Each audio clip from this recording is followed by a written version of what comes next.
Chapter 337, The Seven Luminary Star Sword, Second Transformation Peach Blossom Goo. Disciple started off wrong? This also led to Disciple's accidental success in Foundation establishment, yet the Tao Foundation is flawed. Xiao Xia slowly conveyed her own situation and her understanding of the Supreme Forgetful Love technique to her master. What a Yun Wuqing Mingyue without love? Yun Wanshang couldn't help but sigh upon hearing this. She had previously seen through the layer of the Supreme Forgetful Love technique that cloud and moon rely on each other. This is how she had instructed Xiao Xia. But she hadn't expected this interdependence to mean emotional detachment despite desire. She really didn't know how to evaluate this cultivation technique. She nodded and said, "Xiyu, rest assured, a damaged Tao foundation is not irreparable. As a teacher, I also know of several rare natural treasures that have the effect of repairing the Tao foundation, and I will find them for you when the time comes." Yun Wanshang said so. Xiao Xia was not only her direct disciple. In her view, this cultivation mistake and the damage to the Tao foundation were also related to her as a teacher. Initially, when she instructed Xiao Xia in her cultivation, she did not show the clear path. It was also because of her guidance that Xiao Xia took the wrong path. Master, disciple considers this to be a blessing in disguise. Xiao Xia gently shook her head, and a bright and gentle smile appeared on her cool face as the ice and snow melted away. Yun Wanshang looked at her disciple and was slightly taken aback upon hearing these words. One reason being that she didn't fully understand her disciple's meaning. Another was that it had been a long time since she had seen Xiao Xia smile like this. After mastering the Supreme Forgetful Love technique, although Xiao Xia was not entirely cold-faced in front of her master, her expression only became somewhat gentler and was not usually like this. This made her realize that there must have been significant changes in her disciple following this foundation establishment. Master, although there are flaws in this foundation, it has led me to understand the true essence of the Supreme Forgetful Love technique.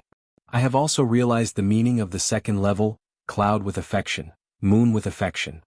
If your disciple can cultivate this level to perfection, there is hope to completely restore the Tao foundation. Xiao Xia said. She knew she couldn't hide the damage to her Tao foundation from her master, Yun Wanshang, so she was upfront about it. But the fact that Lu Changxing could repair the Tao foundation was too astonishing. Therefore she chose to attribute this to the Supreme Forgetful Love technique. In the future, when her Tao foundation was restored to perfection, even taken a step further, she could have a reason to explain it. Moreover, she wanted to continue descending the mountain to cultivate with Lu Changxing and needed her master Yun Wanshang's approval. It wasn't just about such cultivation in the marketplace. In the Qingyun sect, after a disciple succeeds in foundation establishment, the sect also arranges tasks. Even if she was the disciple of a nascent soul immortal. So she needed to speak openly about it to ask for her master's approval, to temporarily put aside her duties. Cloud with affection, moon with affection, repairing the Tao foundation on your own? Yun Wanshang was somewhat shocked upon hearing this. The Supreme Forgetful Love technique seemed even more mysterious and profound in her heart. She wondered whether it was right or wrong to let Xiao Xia choose this cultivation technique initially. After all, even with her vision as a nascent soul immortal, she had not yet fathomed the true meaning of this technique. One can imagine its difficulty in cultivation. Based on the disciple's understanding of the Supreme Forgetful Love technique's second level, cloud with affection, moon with affection, with the cloud's accompaniment, the moon shines more brightly, and with the moon's illumination, the cloud appears more lively and graceful. To people on the ground, both reflect each other's brilliance, creating a picture-perfect beauty in the azure sky. Therefore, Xiao Xia continued. She slowly expressed her understanding of the second level of the Supreme Forgetful Love technique. The first level is desire without affection, making people forget love upon foundation establishment. The second level, however, fills the heart with affection beneath the veneer of forgetfulness. Yun Wanshang, as a nascent soul immortal, already had an understanding of the Supreme Forgetful Love technique. Now, having heard her disciple's words, she instantly understood the meaning and the key points. After thinking it over, she found the Supreme Forgetful Love deeply profound and elusive, hard to fully comprehend at once. There was a hint of recognizing the mountains as mountains, then not as mountains and finally as mountains again. Xiyu, do you plan to descend the mountain again to cultivate with the help of that Lu Changxing? Yun Wanshang also understood why her disciple had shared so much with her. It wasn't just a matter of reporting to her as a teacher. It was also about setting out her path of cultivation. Please, Master, approve. Xiao Xia bowed with her hands clasped. Yun Wanshang did not speak but looked at her disciple. She had come to terms with her own issues with Lu Changxing. However, seeing her disciple increasingly involved with Lu Changxing for the sake of cultivation, she couldn't help but be concerned. She wondered if her disciple could truly move on and achieve the true essence of supreme forgetfulness. Moreover, in cultivation, cause and effect are important. The debt of cultivation and the grace of being saved, Xiao Xia had repaid with the Sun Moon Dao Foundation. But if the cultivation continued like this, how would she repay the debt and resolve the cause and effect? Their eyes met. Looking into Xiao Xia's clear, water-like eyes, as serene as the 9 heavens' bright moon, Yun Wanshang finally nodded. I permit it, she said. Take the token from your teacher, go to the record hall to register your cultivation level, and then be exempted from sect duties. Yun Wanshang took out a token and gave these instructions. Thank you, master. Xiao Xia expressed her gratitude respectfully. Shiyu, the second level is cloud with affection, moon with affection, but the third level, cloud without affection, moon without affection, may well be the true supreme forgetfulness.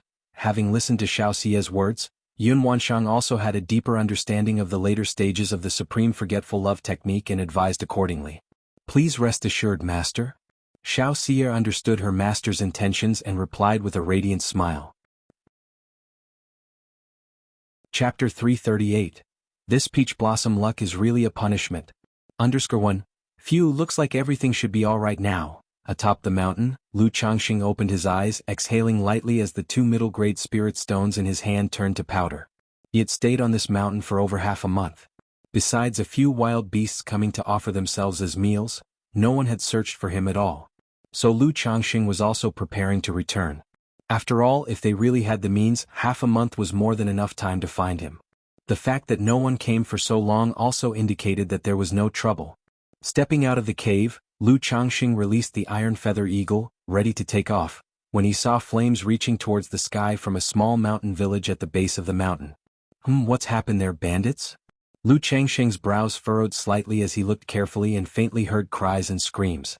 Seeing this, he put the iron feather eagle back into the spiritual pet bag and turned into a streak of escape light to check the situation. Although he wasn't someone who would normally intervene in others' affairs, this looked to be a raid by bandits, wielding torches and looting. He had heard about such things in his youth before his memories were awakened. Now that he had come across it, he would lend a hand where he could. After all, to be human is to have basic morals. You don't spend years cultivating to become an immortal, only to look down on others, indifferent to the plight and death of ordinary people. Swoosh! Lu Changxing became a beam of light speeding toward the village. Before he even got close, he saw a group of bandits dressed in black and riding on horses, slaughtering the villagers as cries and screams pierced the air. It's the horse bandits. Lu Changxing's expression turned severe. Horse bandits were even more despicable than ordinary robbers and bandits. They had horses coming and going without a trace. Thus, while normal bandits would just raid nearby villages and then leave, it was a long-term infestation. But when horse bandits raided, it completely depended on their mood. Massacring entire villages was a common occurrence. Bold thieves wantonly taking lives, meet your end. Lu Changxing shouted from the sky. With the enhancement of his mana, his voice roared like thunder, resonating through the entire village. Not good, it's an immortal, everyone retreat quickly. A tall and muscular man with an ominous presence, wielding a 9-ring saber in one eye, heard the deafening voice and immediately panicked, his soul almost flying out of his body as he shouted loudly. However, before he had finished speaking, he saw a stark white flying sword coming straight at him. The next moment, pooh! A head soared up as blood sprayed. The other marauding bandits also became terrified upon hearing this command. Their faces filled with horror, they ran like dogs that had lost their homes. An immortal, it's an immortal. It's an immortal. I heard from Grandpa about legends of immortals who could fly with the wind. The immortal has come to save us. Woo, immortal, save us. The remaining villagers, hearing the shout, felt as if they had grasped a lifeline while drowning. They looked up at Lu Changxing in the sky, calling out loudly in prayer, kneeling and bowing.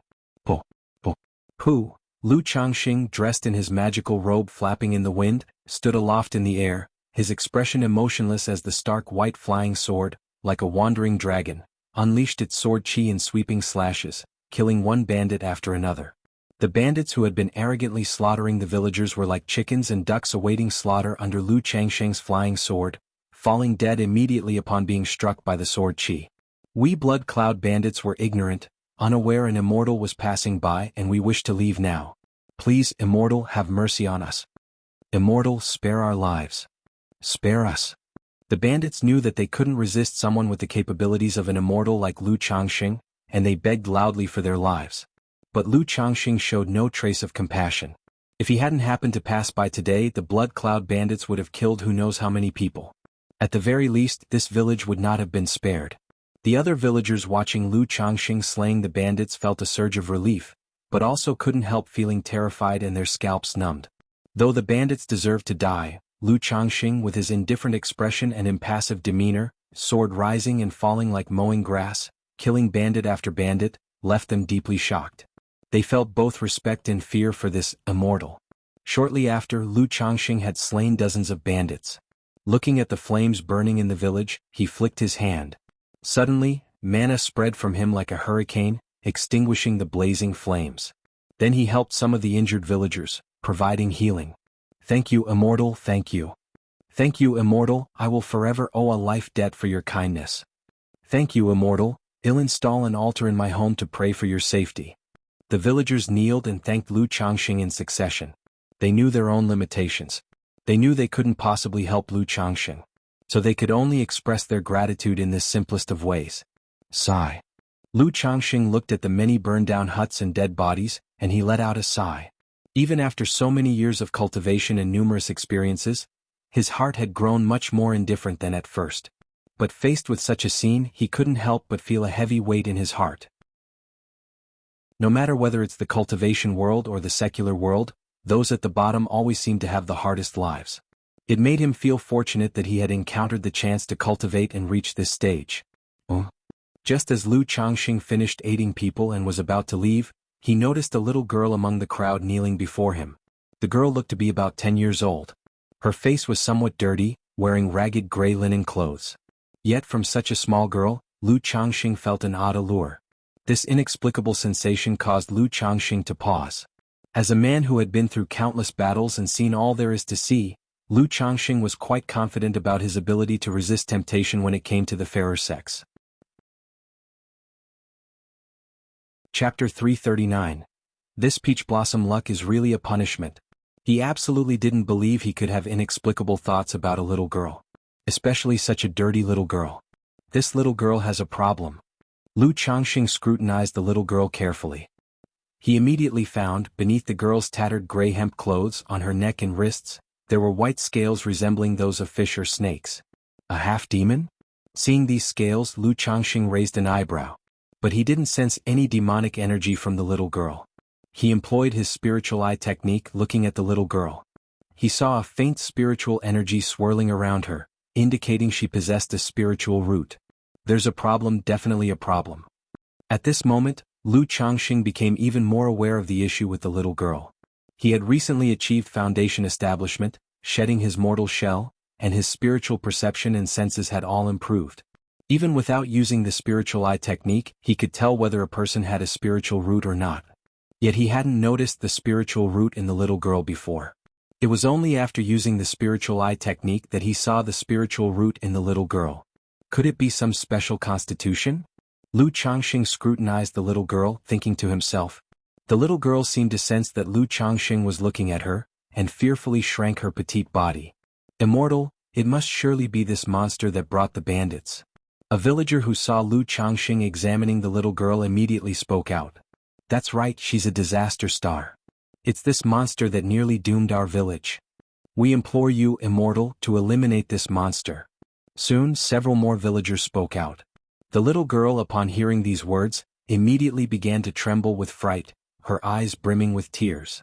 Little girl, don't cry, don't cry. A nearby old woman with gray hair and dressed in gray hemp clothes immediately hugged the little girl to comfort her. Granny Zhao, this monster is a disaster star, and since you adopted it, that's why your son and daughter-in-law never returned from their work outside. Another villager spoke out. This statement instantly caused the old woman to stiffen. What's the matter with this little girl? Lu Changxing raised his hand slightly and asked in a mild tone. He saw that the little girl was problematic. But he could not see exactly what the issue was. Now he heard the words of the people. It seemed that the villagers had long known that there was something wrong with the little girl. Reporting to the immortal, this monster was originally Suer's daughter. Suer used to be a famous hunter in our village, but ever since the birth of this monster, his life became miserable. First, his wife died in childbirth while delivering their second child. Both the mother and child perished. After a few years, Suer himself never returned from a hunting trip in the mountains. Granny Zhao, out of pity, adopted her, but when she was 7 or 8 she started growing scales on her body just like snake scales. If that's not a monster, then what is? Moreover, after Granny Zhao adopted this monster, her son and his wife went to the city to work and they too have not returned. Now that our village was doing well, it suffered a bandit attack, which must surely be caused by this disaster star. A few villagers said. Disaster star monster. As for a monster, Lu Changxing couldn't deny it. After all, the girl's condition was indeed strange. But regarding the disaster star, he did not agree. In this era, especially for poor families, childbirth was fraught with great risk. And hunting in the mountains or working far from home also came with their own dangers. What's your name? Would you like to leave with me? Lu Changxing asked the little girl, his tone gentle. He saw that the girl was extraordinarily problematic. Since this village couldn't accommodate her, he thought it best to take her away and care for her. And see exactly what the situation with this little girl was. Whether she possessed some special constitution or something else. The little girl, hearing Lu Changxing's words, was slightly taken aback. She felt a warmth and peace from the young man that she had never experienced before. It was a kind of aura and feeling. Like a spring breeze, making her subconsciously drawn to him, feeling a sense of goodwill. She didn't answer. She just timidly looked at the granny by her side. Immortal, the child is very well behaved, not a monster, Granny Zhao, thinking that Lu Changxing was about to exorcise a demon, cautiously said. She certainly knew that there was something wrong with the little girl. But after so many years together, she had long considered the little girl her own granddaughter. Not only was she obedient and well behaved, but she also took the initiative to do farm work, laundry, and cooking. Usually when she was wronged or bullied by other children, she would hold it in secretly and not tell anyone, which broke Granny Zhao's heart. As for her son and daughter-in-law's situation, although it was painful for her, every year some villagers followed trade caravans to work outside and never returned. So it wasn't entirely fair to blame the child. I saw that this child has a connection with the immortals, so I thought about taking her away, Lu Changxing chuckled and said. Connection with the immortals? What, this girl actually has a connection with the immortals? Immortal, could you have made a mistake? The other villagers, upon hearing this, exclaimed with envy. Girl, quickly accept the immortal's offer. Upon hearing Lu Changxing say the little girl had a connection with the immortals, Granny Zhao immediately urged the little girl. But I am a monster, the little girl said in a low voice. It wasn't that she didn't want to leave with Lu Changxing. But she also felt inside that she was a monster and could bring trouble, feeling somewhat apprehensive. I said you are not a monster, would you like to leave with me? Lu Changxing continued. The girl is willing to leave with the immortal, the little girl said, looking up with a docile and timid demeanor.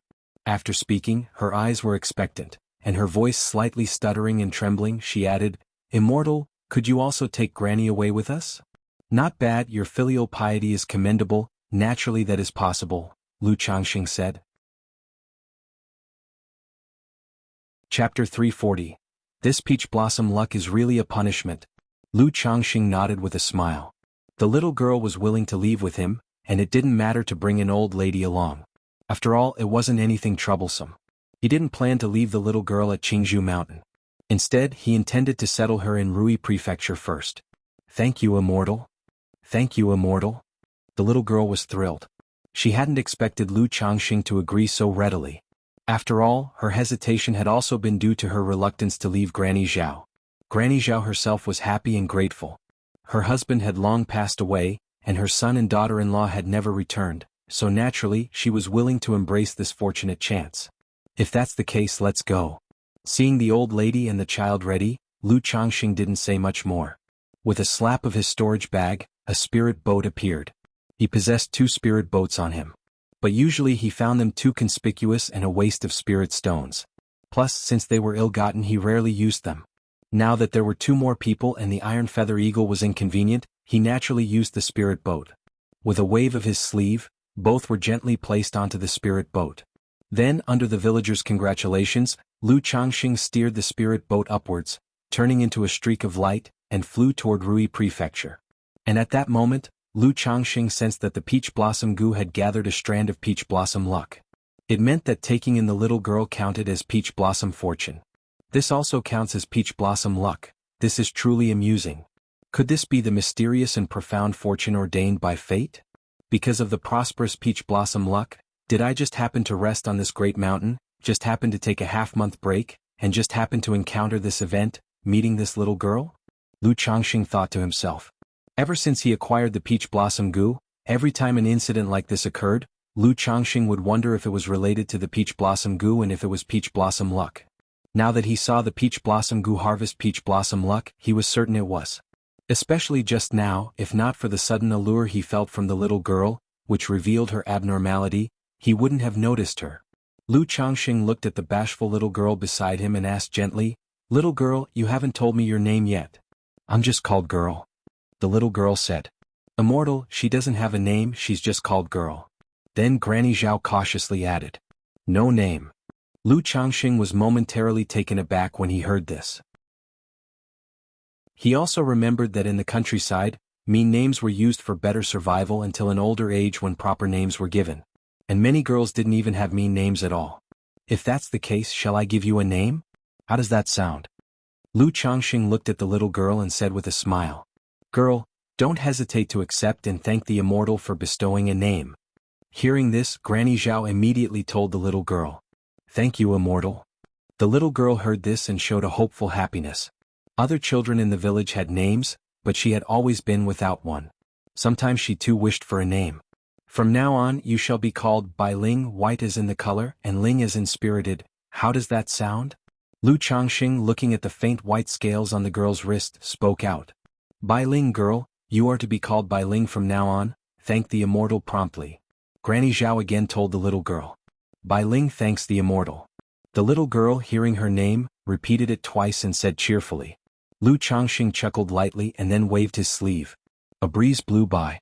Swoosh! Bai Ling's dirty little face, as if washed by a spring, became clean and fair. Her features were delicate, and her eyes clear with distinct black and white. Especially her skin, which appeared extremely fair and smooth, like that of a porcelain doll. Although she was still in her worn gray cloth garments, she seemed like a completely different person, no longer resembling a girl from a small mountain village. Immortal. Bai Ling glanced at her own palms and touched her reddening cheeks, somewhat shyly. She had discovered, at the age of 7 when scales began to grow on her, that her skin gradually became fair and tender.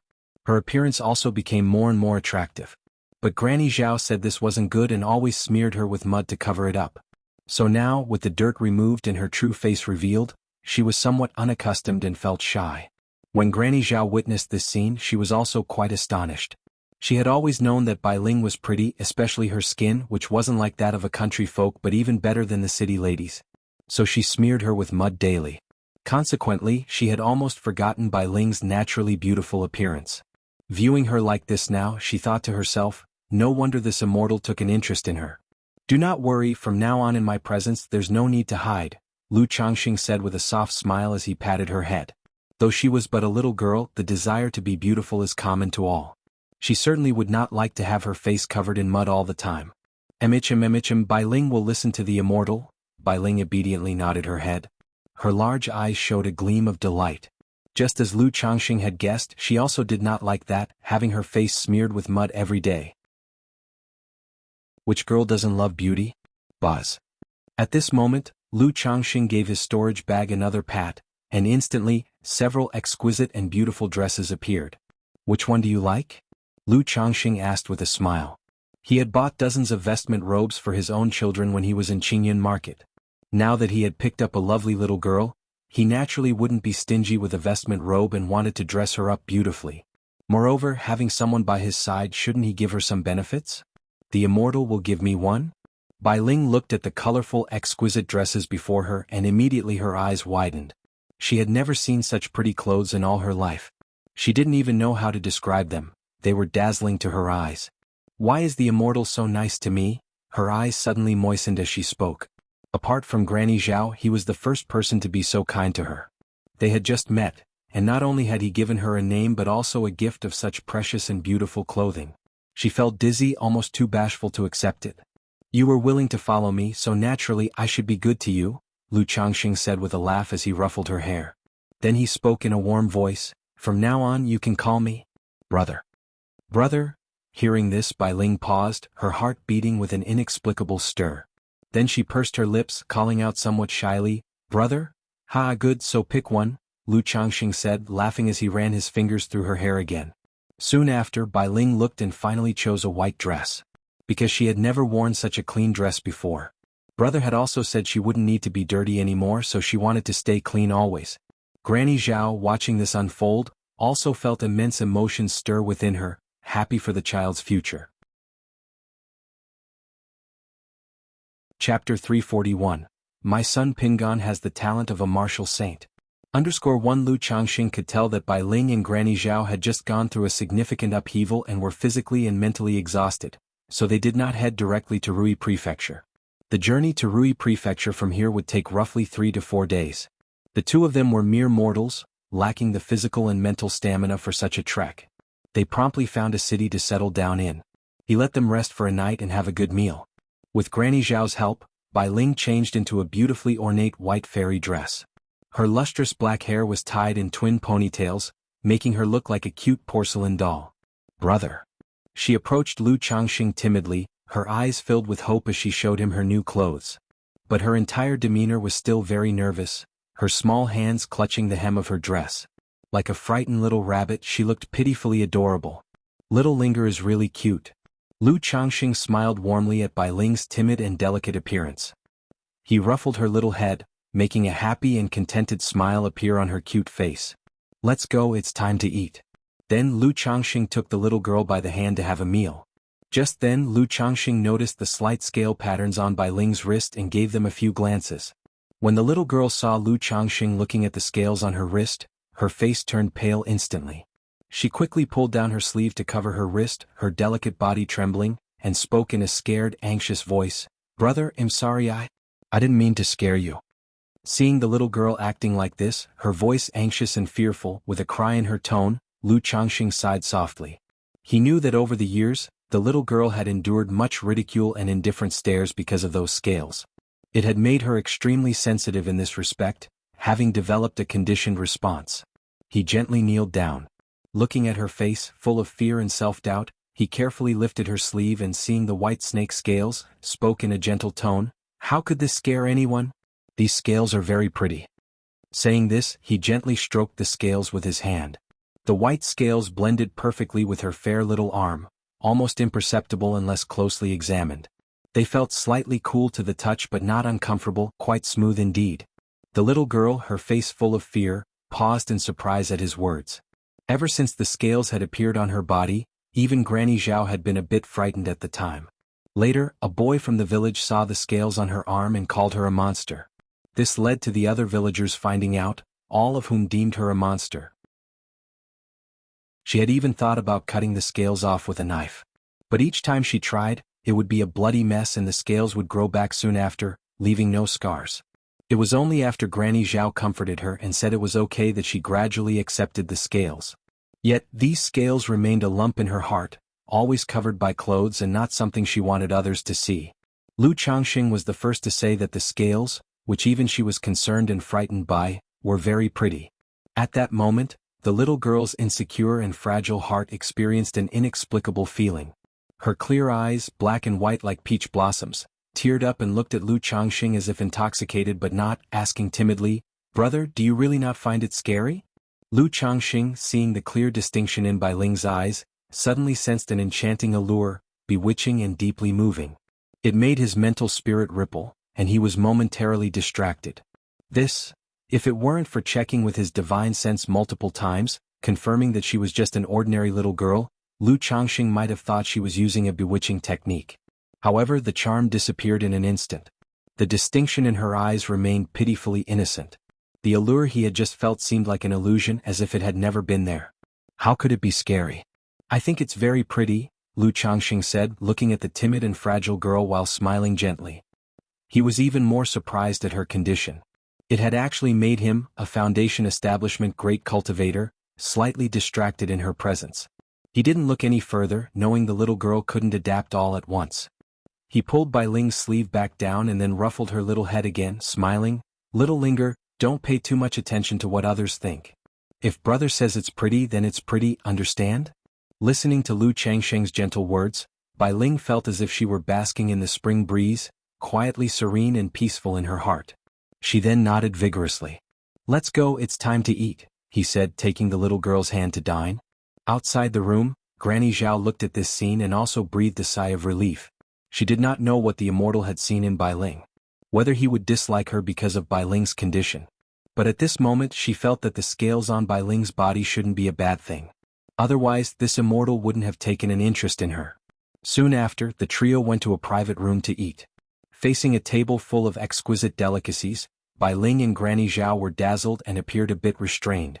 Lu Changxing told them to make themselves at home, chatting with them while they ate and began to inquire about some things.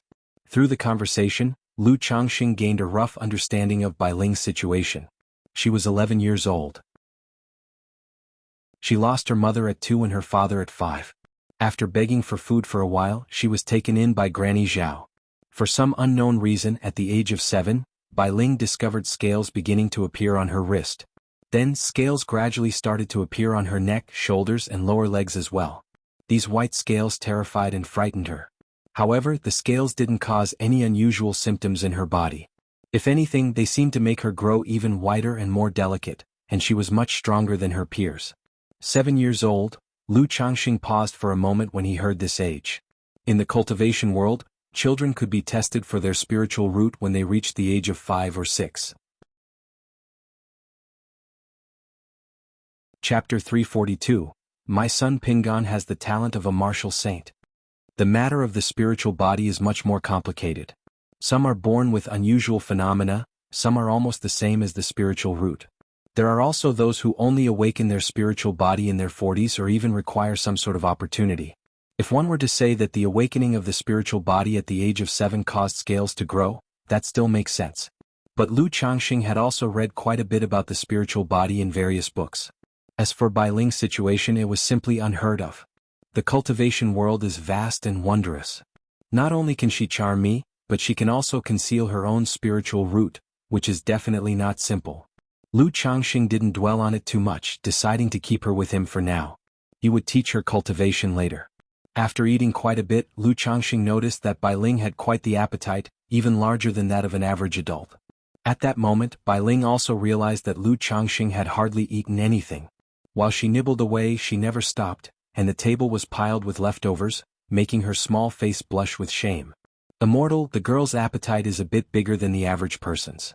Unfortunately, following this old woman, she has never been able to eat her fill. Old Lady Zhao spoke up. "No worries, having a good appetite is a blessing. Linger, eat more, if it's not enough, order more." Lu Changxing waved his hand and said with a smile to Bai Ling. The little girl was in her growth phase and being able to eat more was definitely a good thing. Then he turned to Old Lady Zhao and said, "Old Lady Zhao, you don't need to call me immortal anymore. Simply address me as master from now on." When they entered the city earlier, Lu Changxing had noticed that Bai Ling severely lacked a sense of security and was somewhat socially anxious. When the glances of passers-by landed on her, her delicate body would tremble slightly, displaying fear. Lu Changxing guessed that this was an aftereffect of her previous life in the village. He also planned to continue to have Old Lady Zhao take care of her, keeping their shared life. Once Bai Ling's situation improved, he would consider bringing her to the Lu residence. "Yes, master." Old Lady Zhao quickly nodded in response. After a full night's rest with plenty to eat and drink, Lu Changxing prepared food for their journey and resumed his travels towards Rui County City in his flying boat. 4 days later, the spirit boat stopped outside of Rui County City. Lu Changxing took Bai Ling and Old Lady Zhao down from the spirit boat. "Is my brother's house here?" Bai Ling asked timidly upon seeing the grand and imposing city ahead.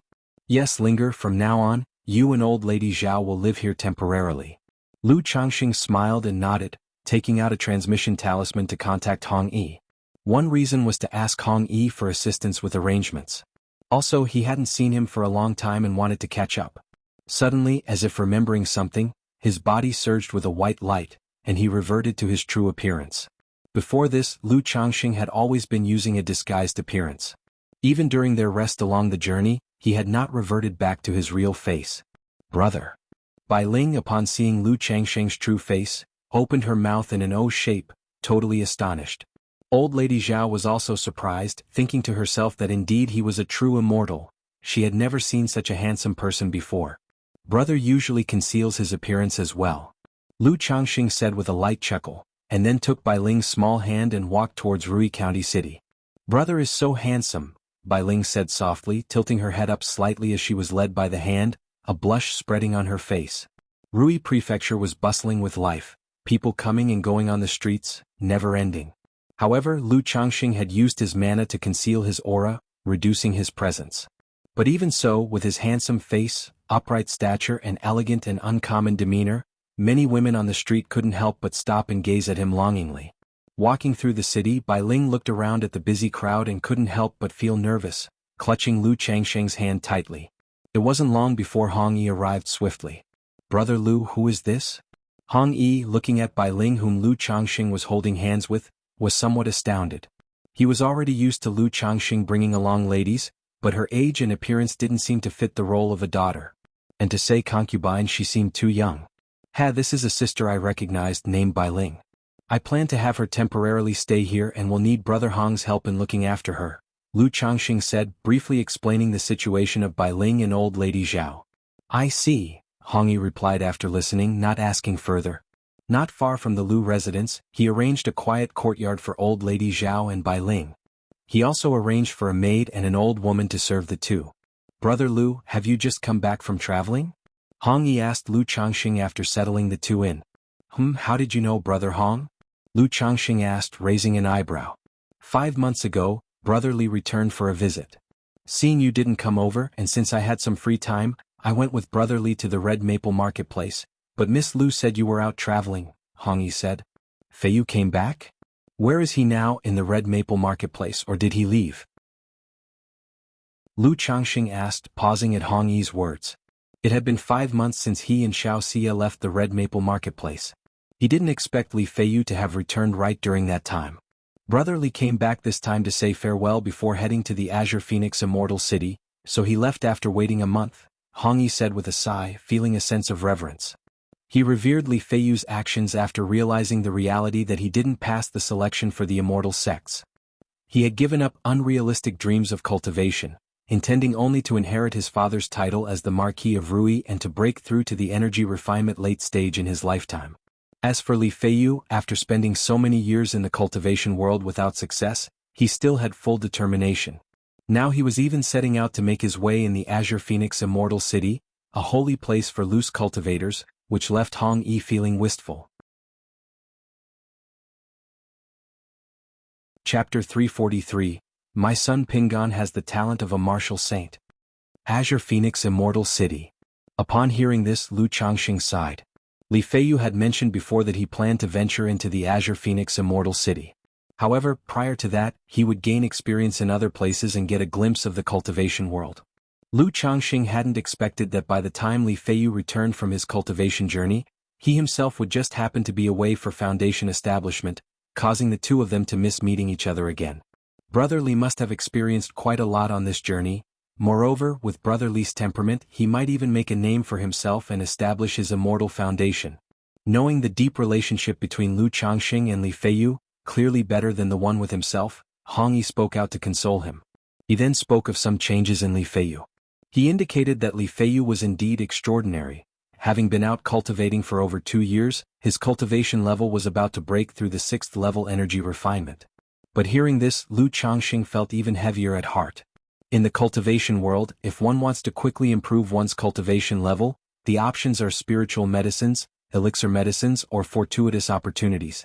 Li Feiyu's acquisition of resources certainly couldn't have come from his few skills as a spirit plant gatherer or a spiritual butcher. It must have been earned through risking his life.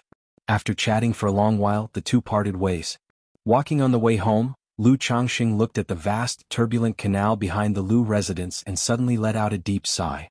Life is as the tidal flows and people as water, only to lament how few return from the rivers and lakes. After arriving home, Lu Changxing, somewhat melancholic, saw his children and realized how quickly time passes. The older ones had grown up to his shoulder height. Pingan, what are your plans for the future? Lu Changxing, with his arm around his son Lu Pingan's shoulder, asked. He knew that he had been somewhat negligent as a father. When Lu Pingan and the younger ones were small, he had been more attentive. But as the children grew older and more numerous, the less attention he paid.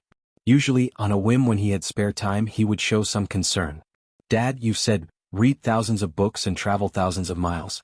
I'm thinking of traveling in a few years to see the world. Lu Pingan, unsure why his father was suddenly asking this, scratched his head and spoke somewhat embarrassedly. As the saying goes, one should not travel far while one's parents are alive. Being the eldest son at home, he felt such behavior was not quite appropriate. But since his father asked, he didn't hold back. It would be good for you to travel around, but wait a few more years until you've broken through to the innate realm before you go, Lu Changxing said. These children lacked freedom. In fact, they stayed on Qingzhou Mountain when they were young. When they were slightly older, they stayed in Rui County City. Their days were filled with studying and practicing martial arts, with rare opportunities to go out. Wanting to go out and explore the world is normal. You wouldn't stop them from doing such a thing. After all, the children were growing up and should become independent. This kind of experience is part of the necessary journey of growth. The reason he mentioned the innate realm is that innate martial artists can use innate true qi to activate first-grade, low and middle-grade talismans. By then he would be much more at ease with Lu Pingan traveling in the Jianghu. Yes, Dad, I should be able to break through to the innate realm in at most 3 years, Lu Pingan said with some excitement. He had recently become a first-rate master in the martial artists community. One more step and he would be an innate master of the Jianghu. So, in his view, his father's requirement was not difficult. Good, my son Pingan has the qualities of a martial saint. Lu Changxing, upon hearing this, patted his son's shoulder and teased. When Li Feiyu became a first-rate master at 18, he was considered a genius. Now his son had become a first-rate master at 13. However, Lu Changxing was also aware that his son's martial talent had little to do with his aptitude. 3 parts training, 7 parts feeding. Purely thanks to his own older father spending money. Martial saint, Dad, is martial saint a martial realm above the great masters of the innate realm? Lu Pingan, upon hearing this, immediately asked. He had heard that the great martial masters could compare to some cultivators. Now hearing about this martial saint, he became curious. He wanted to know if a martial saint was as formidable as a cultivator. It should be, right? Lu Changxing said offhandedly. He was just making a playful guess, not knowing anything about a martial saint. He didn't expect that his son, who was missing a beat, would actually not catch the joke and instead asked him if there was a martial realm called martial saint. But looking into his son's eyes, he roughly understood what his son was thinking. Although the children had accepted the reality that they didn't have spiritual roots and couldn't cultivate, they still harbored fantasies about it. He let out a slight sigh and changed the subject. Pingan, if there's anything you lack, like when breaking through to the innate realm, isn't there something called the innate elixir? If I'm not around, you can go directly to Uncle Hong and ask for it when the time comes. Don't be shy. Also, when you plan to go out, don't just run off without saying hello. Remember to write me a letter to let me know. Lu Changxing said to his son. Don't worry, Dad, I understand. Lu Pingan nodded and said. Lu Changxing patted his son's shoulder. He was quite confident in his eldest son, who had an honest character and would listen to what he said. Wuyu, what are your plans for the future? Lu Changxing then turned to his other 2 children and asked. Dad, I also want to travel the Jianghu, but I don't know how many years it will take to break through to the innate realm, so maybe you'll go with brother Pingan, Lu Wuyo said, grinning. That depends on whether your brother Pingan is willing to take you. Besides, your brother Pingan hasn't even traveled far himself yet, and then he'd have to carry you, a burden. Lu Changxing, hearing his daughter's words, laughed and said. No worries, if Wuyo's sister wants to brave the Jianghu, let me go out and check it first. Then he'll come back and accompany sister Wuyo together. Chapter 344. My son Pingan has the talent of a martial saint. _4. Lu Pingan immediately said, as the eldest son, under Lu Lansh's tutelage, he still had a strong sense of responsibility as a big brother. Thank you, brother Pingan. Lu Wuyo immediately clung to Lu Pingan's arm, pouted playfully at Lu Changxing, prompting Lu Changxing to smile warmly, and then looked towards Lu Wuyu saying, You don't plan on trying your luck in the Jianghu as well, do you? Second brother said he wants to be a county magistrate in the future, to govern a place and bring blessings to the people. Lu Wuyo immediately spoke up first. Not bad, that's a good aspiration. After a few years, speak to your Uncle Hong. Then you can follow him and learn, Lu Changxing said to his second son. He approved of Hong Yi's character and conduct. He felt his children could learn something from following Hong Yi. In this manner, Lu Changxing discussed the present, the future, and dreams with his children. He did not forget Bai Ling. Over these few days, he took time to see Bai Ling and foster a relationship with her. And he also brought her to meet his several daughters. So they could keep each other company normally, play together, chat, and it would be easier for her to integrate into the family. After living in Rui County City for 10 days, Lu Changxing, amid the reluctant farewells of everyone, returned to Qingzhou Mountain. Having had no news from Lu Changxing for over 5 months, naturally his wives and concubines worried. If not for Lu Miaoge saying everything was fine and that Lu Changxing had gone traveling with a good friend, they would have assumed something untoward had happened to him. Seeing Lu Changxing return now, they all expressed their concern and care. Lu Changxing had to invent a whole narrative explaining his journey, and only after working hard into the evening did he manage to placate his wives and concubines. After spending several days appeasing his wives and concubines, Lu Changxing also began to focus on his children. Now that his son Lu Xinji had started cultivating after drawing qi into his body, naturally Lu Changxing was full of encouragement and even awarded him a vestment robe and a lower-quality flying sword magic artifact as a reward. He hoped his son would cultivate diligently to reach the 3rd-level energy refinement soon. This scene made the other siblings envious and many wives concubines, and made secretly wish their own children would strive and excel. But the second child with a spiritual root, Lu Chuanjun, was only 10 years old. He still had more than a year before reaching the age to start cultivation. Lu Changxing looked forward to his children's achievements, filled with anticipation. He wondered how many achievements he would get for the number of his children who could draw qi into their bodies. Or whether there were achievements for when a child reached the energy refinement middle stage or energy refinement late stage. Afterward, Lu Changxing chatted and shared heart-to-heart talks with his children, paying attention to their situations. Thanks to the overall atmosphere of the Lu family and Lu Miao's attentive management of the backyard, he thought that the children, regardless of their personalities, had not developed any noticeable distortions and were doing pretty well. If there was any issue, it was that the children of concubines and maids were relatively less close to him, their father. They felt more awe than affection for him.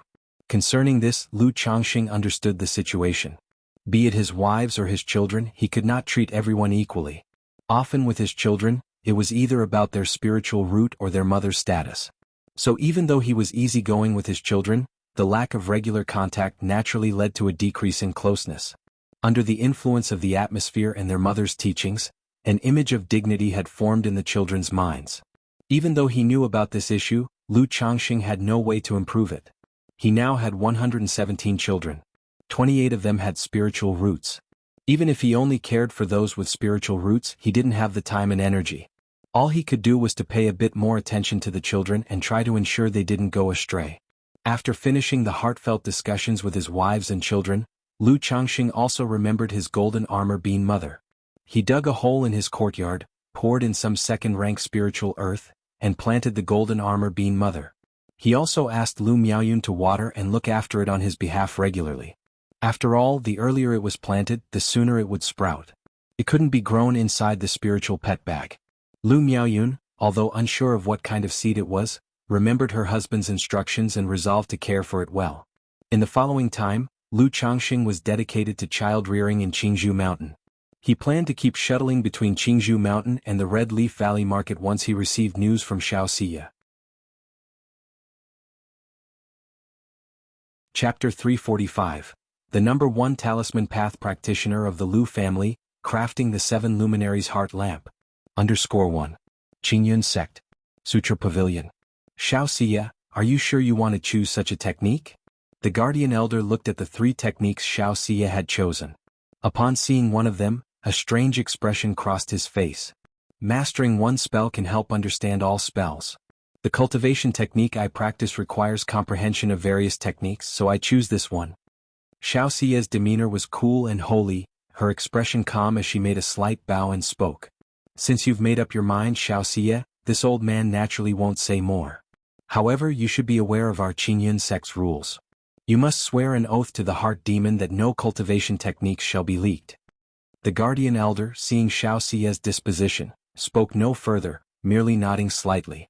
Thank you, Elder. Xiao Xia nodded, took the heart demon oath to keep the cultivation techniques confidential, and then left promptly.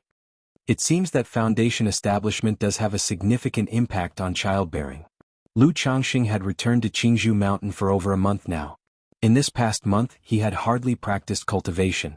Apart from making talismans, he had spent all his time on trivial matters with his wives and children and on childbearing efforts. Yet despite trying hard for a month, only 3 concubines became pregnant. He realized that this must be due to his breakthrough to foundation establishment. As cultivators enhance their cultivation level, each breakthrough in a major realm makes it more difficult to sire offspring, a common sense in the cultivation world.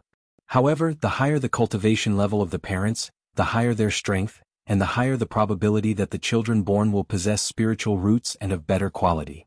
Now that I've broken through to foundation establishment, plus the system's boost of a 5% probability for spiritual roots, the probability and quality of my children's spiritual roots should also significantly improve. Lu Changxing thought to himself. Although he had been diligently engaged in childbearing this month, he also adhered to the principle of optimal breeding. All 3 children were conceived by concubines with spiritual roots. Therefore, there was a reasonable probability that the children too would possess spiritual roots. If Shi Yu and I were to have a child, it should be of good aptitude, I reckon. At that moment, Lu Changxing thought of Xiao Xia. She not only possessed a 4th-grade spiritual root and a moonlight spirit body, but she was also a foundation establishment cultivator. If the 2 were to have offspring, it would most likely result in a child with spiritual roots, and one of commendable aptitude. Yet he also knew that having a child with Xiao Xia at this point would be quite difficult. Childbearing would delay several years of cultivation, and her master was unlikely to agree. Husband, grandmother has come over. It seems she has something to discuss with you. Lu Miaoyun came to the backyard at that moment, informing Lu Changxing. Something to discuss with me? Surprised by the news, Lu Changxing followed Lu Miaoyun to the main hall. In the hall, the 4th elder was sipping tea. The elderly person was now 90 years old. The once plump and aged face had aged considerably. The now completely white hair had once shown mere streaks of gray. Grandmother. Lu Changxing immediately greeted her with a bow. Changxing. The 4th elder nodded approvingly, her face wearing a loving smile. After chatting about family matters for a while, she disclosed her purpose for visiting. She indicated that she was getting older and was preparing to step down from her position as family elder. Therefore, she was preparing to recommend Lu Changxing for the position of the elder within the family. At the same time, she hoped Lu Changxing would instruct the Lu family's youth in talisman making when he had the time. Taking the position of elder, instructing the Lu family disciples in talisman making. Upon hearing this, Lu Changxing pondered for a moment. If given the choice, he would definitely not want to take on this responsibility. Because right now he truly was very busy. He needed to make talismans, refine the 9 treasure jade rui, pay attention to his children, engage in childbearing and cultivate himself. In the past month since his return, he had devoted almost all his time and thoughts to his wives and children and had barely practiced cultivation. He hadn't even managed to cultivate the 7 luminaries heart lamp technique to this day. Taking on the role of elder would consume even more of his time and energy. However, the 4th elder's plea was earnest, making it hard for him to refuse outright. After all, the elderly deserved to retire and enjoy her remaining years. Additionally, in the Lu family being a cultivation family, the elder usually was someone from within the family ranks. Changxing, instructing the disciples in talisman making is mainly about giving lectures to enlighten them and to see if they have any talent for the talisman path. If they have talent, it would be just like when grandmother taught you and sister Miaoga, it won't take too much time. The 4th elder saw Lu Changxing's hesitation and continued speaking. Her tone was gentle and loving, with a hint of hope and plea in her eyes. Grandmother, instructing in talisman making is naturally no problem. As for the position of elder, please give it to Miaoga. As you know, I have no great ambitions and don't like dealing with affairs normally. Lu Changxing met the elder's gaze and spoke. Since the elder had put it that way, he felt he couldn't outright refuse. Taking just a bit of time to lecture and share knowledge of the talisman path with the Lu family disciples wasn't too demanding. He considered it a way of contributing a bit more to the Lu family. Besides, it wasn't something he could easily shrug off. Lu Changxing knew very well that if he declined, the duty would ultimately fall on his wife, Lu Miaoga. He hoped for Lu Miaoga to have fewer worries and to focus more on her own cultivation. Given that, he might as well accept on her behalf. Moreover, he was accustomed to providing such enlightenment to his own children, so it amounted to teaching a few more. Changxing, this position of elder is not only grandmother's wish but also the intent of the family head and the other family elders. Moreover, this elder position is really just a title and doesn't come with many duties. Miaoge will have other arrangements in the family in the future. The fourth elder patted Lu Changsheng's hand and whispered softly. Chapter 346. The number 1 Talisman Path Practitioner of the Lu family, crafting the 7 Luminaries Heart Lamp. Lu Changxing understood upon hearing this that the position of family elder was the Lu family's way of further pulling him in. Otherwise, there was no such thing as inheritance of the elder's position. It couldn't be decided by the fourth elder alone. It required a vote from all the Lu family elders. Grandmother, since you have said so, Changxing naturally accepts. Seeing the old woman's kind face, Lu Changxing didn't refuse any longer and nodded his agreement. Good, this matter will be decided at this year's family gathering. It will be hard work for you then, Changxing. Upon seeing Lu Changxing accept, the fourth elder's face broke into a smile. Such a matter was significant and naturally wouldn't be decided on the spot. She had come to give a heads up so that Lu Changxing could be prepared. Grandmother, it's not hard at all, Lu Changxing said with a slight smile, shaking his head. Changxing, how are you doing with the first-grade Supreme Talisman now? At that moment, the fourth elder started to show her usual concern for Lu Changsheng's talisman-making skill. She would ask about Lu Changsheng's progress in talisman-making every half-year or so. Half a year ago, Lu Changxing had already revealed skill almost comparable to that of the fourth elder.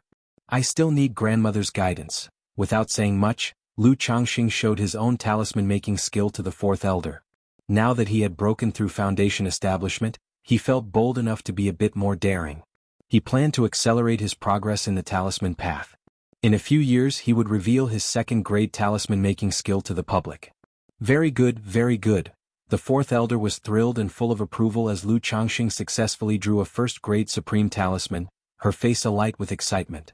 She could see that Lu Changsheng's skill in making talismans was in no way inferior to her own.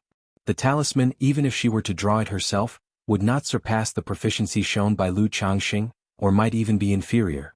Lu Miaoyun, who stood to one side although not fully understanding, was also filled with joy and happiness. She knew that her husband's skill in the talisman path had improved again. Over the years she had watched as Lu Changsheng's talisman path skills steadily improved. Changxing, in the future for talisman making, there's nothing much grandmother can teach you, you must rely on yourself. This purple one is the inheritance for our Lu family's second-grade high-quality talisman master. This white one contains my own annotations and understandings of the talisman master inheritance over the past few decades. Now take them and study well. The only thing grandmother wishes now is to see you become a second-ranked talisman master. The fourth elder straightened the storage bag and took out a white jade case. Inside were 2 jade slips she passed to Lu Changxing with a solemn expression. Lu Changxing, seeing her expression, knew that this must be the most precious thing the old woman possessed. After all, it was extremely difficult for ordinary cultivators to acquire advanced cultivation techniques and second-rank skills inheritance. Not just because they were expensive. It was also because there were very few available in the market. This inheritance for the second-grade high-quality talisman master was probably the foundational inheritance of the Lu family's talisman path. Grandmother, Changxing will certainly not disappoint your expectations. Lu Changxing nodded emphatically, accepting with both hands respectfully. Very good, very good. The fourth elder joyfully patted Lu Changxing on the shoulder, not saying much more on the subject. After briefly chatting for a while, she went to visit several of her other grandsons. As the old woman aged, her fondness for the children grew even more. Lu Yun, Lu Miao's eldest son, was also 9 years old this year. Having been discovered to have a 7th-grade spiritual root, he was very much loved by the fourth elder. However, Lu Miao's second child did not have a spiritual root, and the third child only had a 9th-grade spiritual root, causing both Lu Miaoyun and the elder a bit of disappointment. Congratulations to my husband. After the fourth elder departed, Lu Miaoyun congratulated Lu Changxing with a joyous face. Her husband was not only making rapid progress in the art of talisman making, but he was also about to become a family elder, which as his wife, naturally seemed like a great cause for celebration. She felt proud and happy for her husband's achievements. Indeed, it is something to celebrate, Lu Changxing replied, smiling and nodding. Even if he was indifferent to the elder position, it was indeed a happy event for a normal person, and it would seem somewhat remiss if he appeared too calm about it. Before long, Lu Miaoyun announced the news within the household. "Congratulations to my husband, congratulations father, congratulations daddy." The wives and children in the back courtyard upon hearing the news, were all very happy, offering their congratulations to Lu Changxing. Their thoughts and understanding were similar to those of Lu Miaoyun. They felt that becoming a family elder was something very extraordinary and honorable. Now that their own husband and father were about to become a Lu family elder, it was naturally a remarkable achievement. Lu Changxing, seeing his wives and children's happy faces, couldn't help but feel joyful, a smile spreading across his face. "The matter hasn't been decided yet, it's enough that we know ourselves." He waved his hand and thought to himself that if they knew he, their husband and father, was already a foundation establishment great cultivator, they would be even more astonished. Half a month passed in the blink of an eye. Inside the practice room, Lu Changxing sat cross-legged with his eyes closed, the 7 luminary stars appearing tirelessly in his mind along with endless sword qi. Countless strands of sword qi gathered in his dantian, slowly forming an ancient lamp with 7 star-like flames circulating around it. 7 luminaries heart lamp. With spiritual light in the heart as the wick and mana as the oil, a flicker of mental spirit ignites the heart lamp, dispelling elixir toxicity, protecting mental spirit, clarifying the mind to see one's true nature, and warding off external demons. Should it be forged into a life-bound spiritual artifact, and with heavenly silver as the oil, it could hasten cultivation, refine mana, and make one's foundations even more pure. Furthermore, when facing an enemy, stirring the mana can unleash boundless sword qi to attack, making it a versatile tool suitable for offense, defense, and cultivation.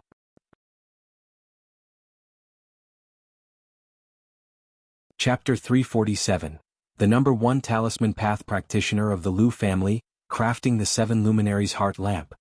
After a long time, Lu Changxing slowly opened his eyes, inspected his dantian where the 7 luminaries heart lamp had condensed, exhaled lightly, and his face revealed a look of joy.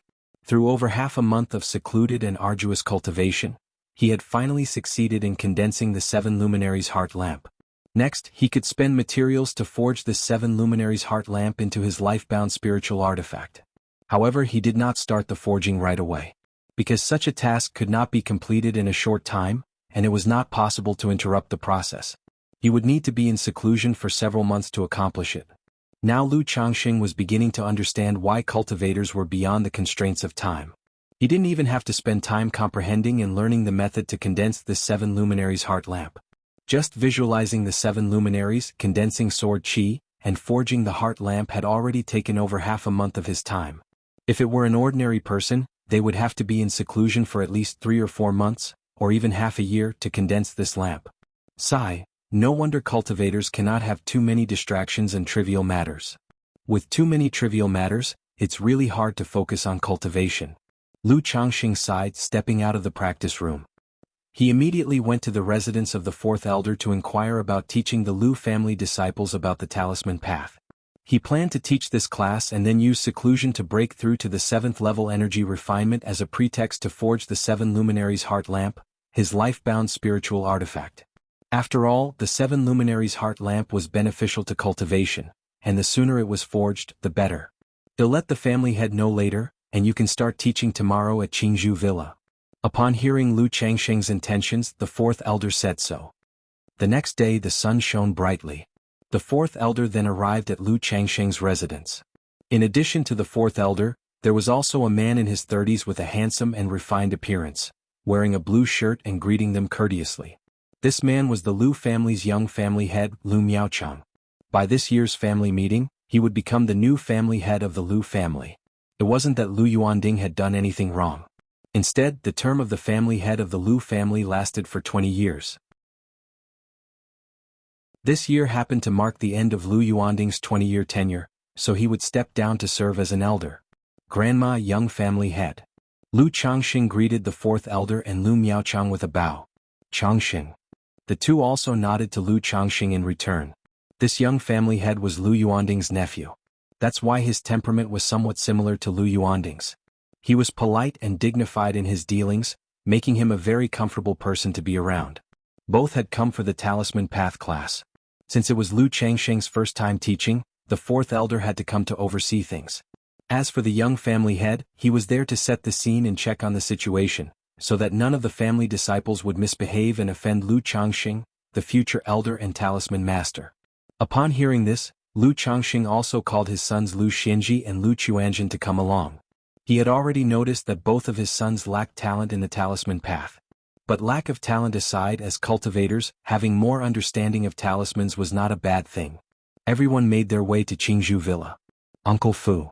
Lu Changxing greeted the steward of Qingzhou Villa as he saw Uncle Fu.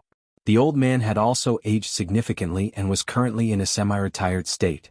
Fourth elder, young family head, Changxing. Uncle Fu greeted the three of them.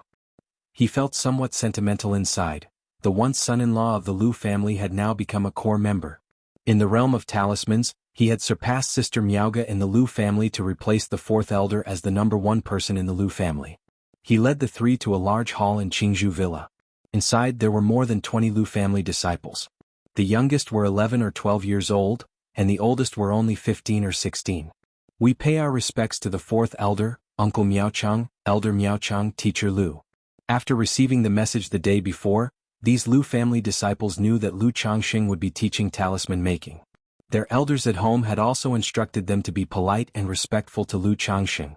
After all, during the battle where the Lu family vanquished the Qin family, the older generation of the Lu family knew just how substantial this son-in-law was.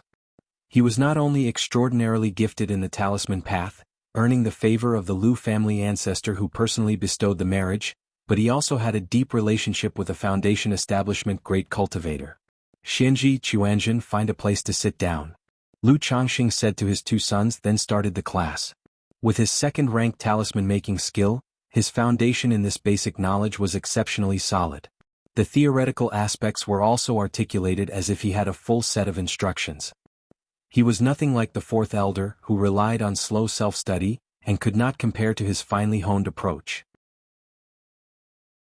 Therefore, in terms of enlightening and lecturing the newcomers on the talisman path, he could not be better suited. Lu Changxing did not hold back his skills, teaching in a straightforward and comprehensible manner, fluid and natural.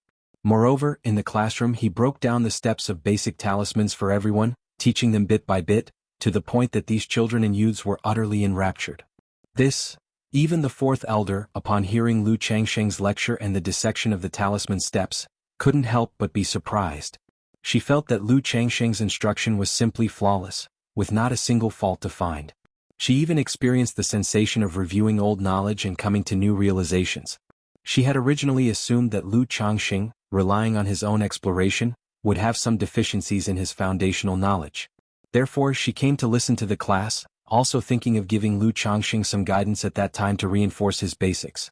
Unexpectedly, under these circumstances, she reviewed the basics herself. Alright, today's class will end here. If you are interested, you can go home and practice some on your own, and I will check on your progress in the next lesson, said Lu Changxing after lecturing for almost an hour. Simply listening is of no use in talisman making. After all, even if your mind understands, if your hands are unable to execute, it's no good. To go far on the talisman path, one must unite body and mind, with meticulous and minute control over one's own spiritual power and the strength applied. Then, through continuous hard practice, one can achieve success on the talisman path. Changxing, your performance today was truly surprising to Grandma, said the fourth elder, her face full of smiles, rather moved as she spoke to Lu Changxing. Grandma is over-praising me, it's all thanks to your regular guidance, humbly replied Lu Changxing. He then spoke of his preparations to break through the 7th level energy refinement. The next lecture might be in a few months. Changxing, if you plan to give a lecture, just tell Uncle Fu a few days in advance, Lu Miaochang spoke up. Asking Lu Changxing to give lectures obviously couldn't involve fixed times. It had to be at Lu Changxing's convenience. By the way, Changxing, do you need to exchange for a high-rank breakthrough elixir for your advancement to the energy refinement late stage? I remember the Lu family currently has 2 high-rank breakthrough elixirs, Lu Miaochang continued. That's exactly what I intend, in planning to exchange for a breakthrough elixir to assist, said Lu Changxing with a smile. It wasn't about taking advantage of using contribution value for such a small benefit.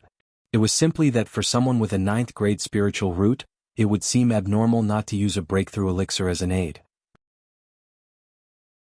I just so happen to be going there as well, so let's go together, Lu Miaochang nodded promptly. Okay, Lu Changxing nodded, instructing his two sons to head back on their own. He went with Lu Miaochang to exchange for the high-rank breakthrough elixir. This high-rank breakthrough elixir, when purchased in the marketplace, costs 1,200 spirit stones. But when exchanged using contribution value in the Lu family, it only costs 850 points. That's equivalent to 850 spirit stones. This is one of the benefits provided by the family, encouraging the Lu family disciples to contribute more. Lu Changxing, providing talismans for the Lu family every month, had long since accumulated enough contribution to exchange for the high-rank breakthrough elixir. After exchanging for the high-rank breakthrough elixir, Lu Changxing bid farewell to Lu Miaochang.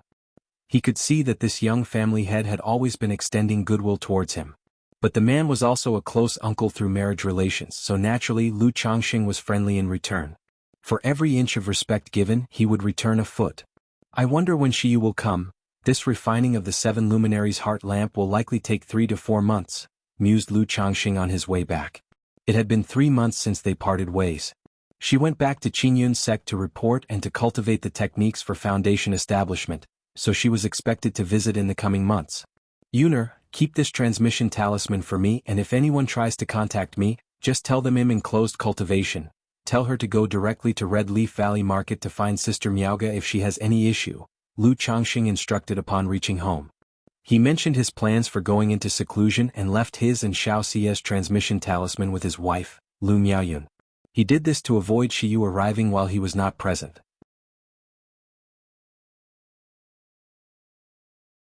Chapter 348. The Effect of the 7 Luminaries Heart Lamp, Elder of the 9 Bags Underschwan.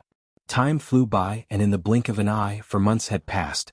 Inside the practice room, Lu Changxing was dressed in a blue long robe, sitting cross-legged in meditation. In front of him an ancient star lamp hovered. This ancient lamp was simple in design, its body a bronze color with a faint colorful light flowing over it.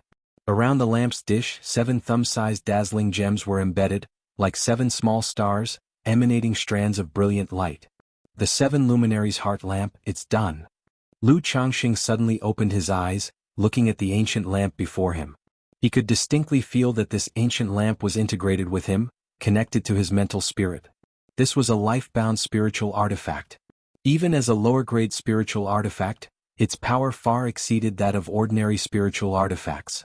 And it could be taken inside the body, nurtured with the mana within one's dantian, gradually enhancing its power and quality. Moreover, in times of danger, the spiritual artifact could actively alert and protect the owner. The only downside was that if the life-bound spiritual artifact was damaged, the owner would also sustain certain injuries. Lu Changxing reached out, gripping the ancient lamp in his hand. It felt warm to the touch, lacking the coldness of metal, as if he was holding a piece of warm jade. With a slight intent of his mental spirit, he channeled mana into it, and the 7 gems on the lamp immediately released a blinding divine light, like 7 stars in rotation, with a golden flame emerging in the center. Under the starlight and golden flame, Lu Changxing looked immaculate, transcendent. Ha! Lu Changxing, holding the ancient lamp, gently blew on it. Instantly, the lamp's flame flickered, and strands of sword qi burst forth. These strands of sword qi were sharp and elegant, encircling Lu Changxing, forming a sword qi true dragon, a sword qi fierce tiger, and a sword qi barrier.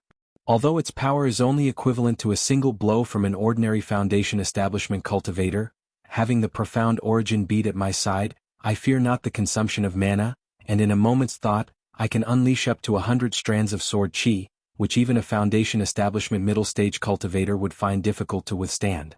If it's a group battle facing energy-refining cultivators, it would be a one-sided slaughter. Lu Changxing observed the strands of sword qi around him, felt the spiritual pressure and estimated their power.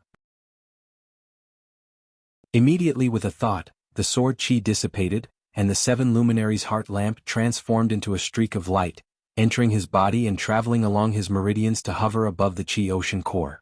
Having a tangible spiritual artifact and merely a technique conjured 7 luminaries heart lamp were completely different experiences.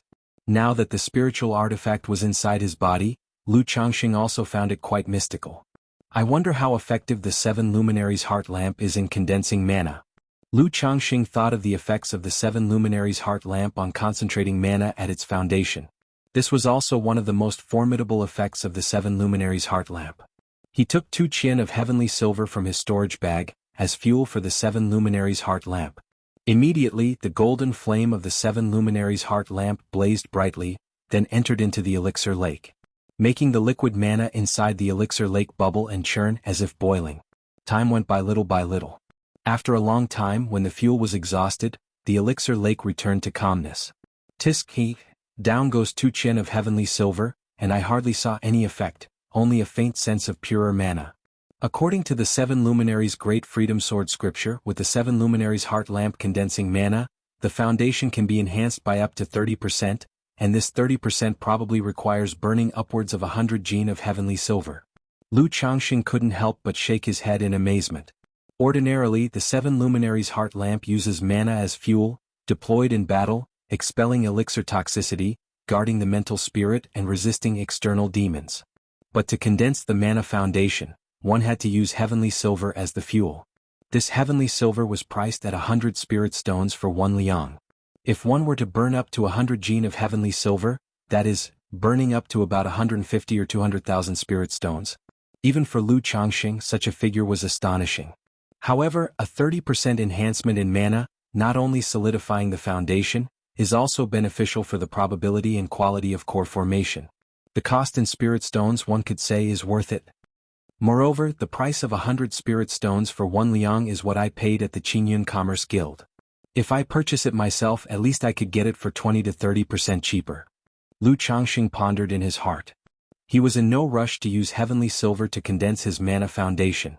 This kind of thing could completely wait until there were surplus spirit stones. Or wait until he had a solid base, then slowly start to purchase heavenly silver. Besides, such a process is not accomplished overnight, it's a long-term project. It's about time to go out, otherwise after being closed up for 4 months, the family might think something has happened to me. Lu Changxing used the cleansing technique, cleaned up the practice room, packed up the heavenly canopy 5 elements formation, and walked out of the practice room. Husband. Daddy. Outside the courtyard, Chu Jinjin was telling a story to their little son and daughter. Upon seeing Lu Changxing, they immediately voiced their surprise joyfully. Jinjin, I've made you worry. Lu Changxing knew that his prolonged seclusion must have worried his wives. Was your cultivation smooth, husband? Chu Jinjin, clad in a light pink and white dress, her delicate features charming, hugged Lu Changxing and asked with concern. Having closed up for so long, naturally I've made a breakthrough. Lu Changxing smiled, gently patting his petite wife's back. After all these years, Chu Jinjin was still very attached to him. But with children now, when he wasn't around, she would focus her heart and energy on the kids. Congratulations, husband. Chu Jinjin, hearing this, immediately congratulated him cheerfully. Having been on Qingzhou Mountain for many years, she too was practicing cultivation and had gained quite an understanding of it. She knew that Lu Changxing's breakthrough this time was to the 7th level energy refinement, which was the energy refinement late stage. At Qingzhou Mountain, reaching the energy refinement late stage already qualified as a master. Congratulations, Daddy. Congratulations, Daddy. The 2 little ones beside also followed with their congratulations. What story is Mom telling you? Lu Changxing looked at his son and daughter, took out 2 spirit fruits from his storage bag and handed them over, as he affectionately ruffled their heads and asked with a smile.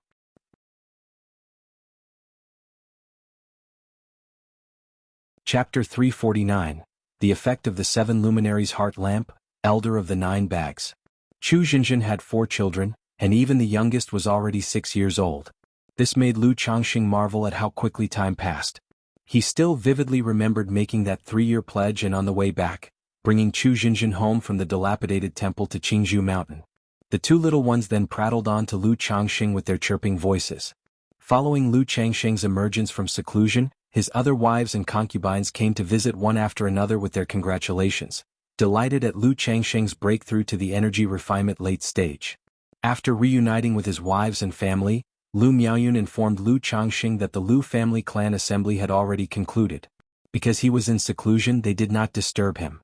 This year's clan assembly marked the completion of a generational handover within the Lu family. Lu Miaochang assumed the role of the new family head, while Lu Yuanding became a family elder, responsible for the family finances and assisting the new family head in managing the family. Lu Miaoga also became an executor of the family, a candidate in the next generation of elders. Lu Changsheng's position as family elder was also made official. However, due to his generation and age, he was placed at the end of the line as the ninth elder. Upon becoming an elder, besides the title, the family benefits and treatment also correspondingly improved. For the specific obligations of an elder, Lu Changxing needed to speak with the new family head, Lu Miaocheng. Ninth elder. Hearing this ranking, Lu Changxing smirked with a smile, his thoughts inadvertently turning to the elders ranked by bags. Husband, the transmission talisman you gave me also brought news last month. Lu Miaoyun conveyed that a woman had come looking for Lu Changxing last month. After chatting with her for a while and learning that Lu Changxing was in seclusion, the woman then left for the Red Leaf Valley market. Yuner, thank you for your hard work. Upon hearing this, Lu Changxing nodded, understanding that it was Xiao Siye who had visited. But he had a pile of matters at hand and wasn't in a rush to go to the Red Leaf Valley market just yet. First, he sought out Lu Miaocheng to confirm the specifics involved with these so-called elder duties. Lu Miaocheng told Lu Changxing that the main duties revolved around talisman affairs. Then there was cultivating talisman path apprentices, overseeing the profits and losses of the talisman shops in the various marketplaces, along with some other trifles. After hearing this, Lu Changxing immediately refused to involve himself with the talisman shops, advising the Lu family to find someone else to manage them. He didn't want to get too involved with the core interests of the Lu family, nor did he have the spare time for it. After all, he didn't even have time to manage his own shops. Once they roughly finished their discussion, Lu Changxing informed Uncle Fu at Qingzhou Villa that he would be teaching in 3 days. After taking care of all these matters, Lu Changxing went back home to spend time with his wives, continuing with his grand endeavor of parenting. In the blink of an eye, another half a month had passed. During this half month, Lu Changxing basically didn't cultivate. He was focused on parenting. As for how many more children he would have, that would require some time to determine. One day, Lu Changxing suddenly felt a surge of pure spiritual power infusing into his own body. What is this? Lu Changxing was somewhat surprised, unsure where this spiritual power came from. It took a moment before he realized it was his son, Lu Xianji, who had made a breakthrough to the 2nd level. But this bit of cultivation is like pouring a jug of water into a pond for me at the moment. Lu Changxing lightly shook his head.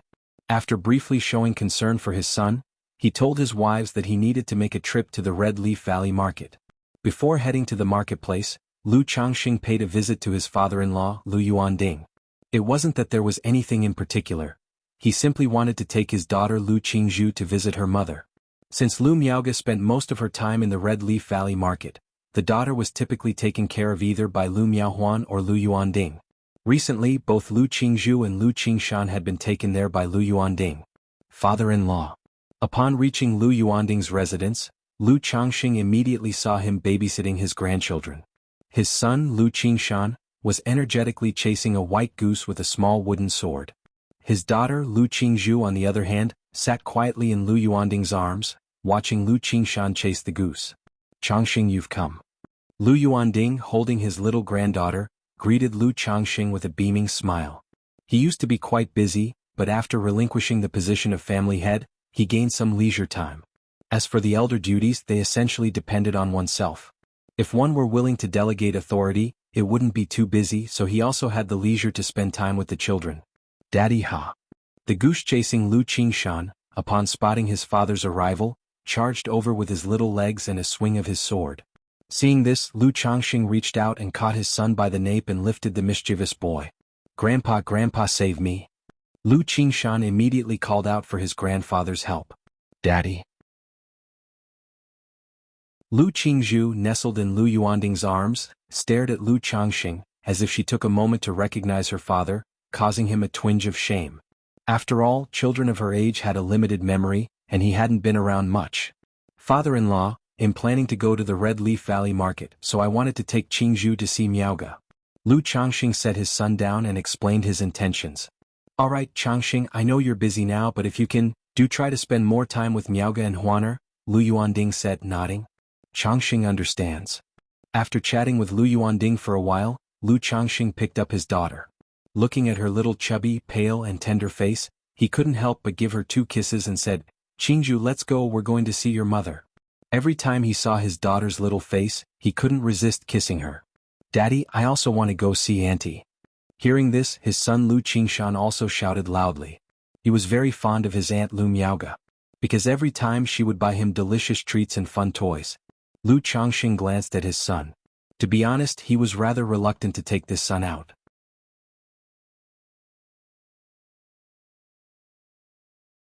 Chapter 350.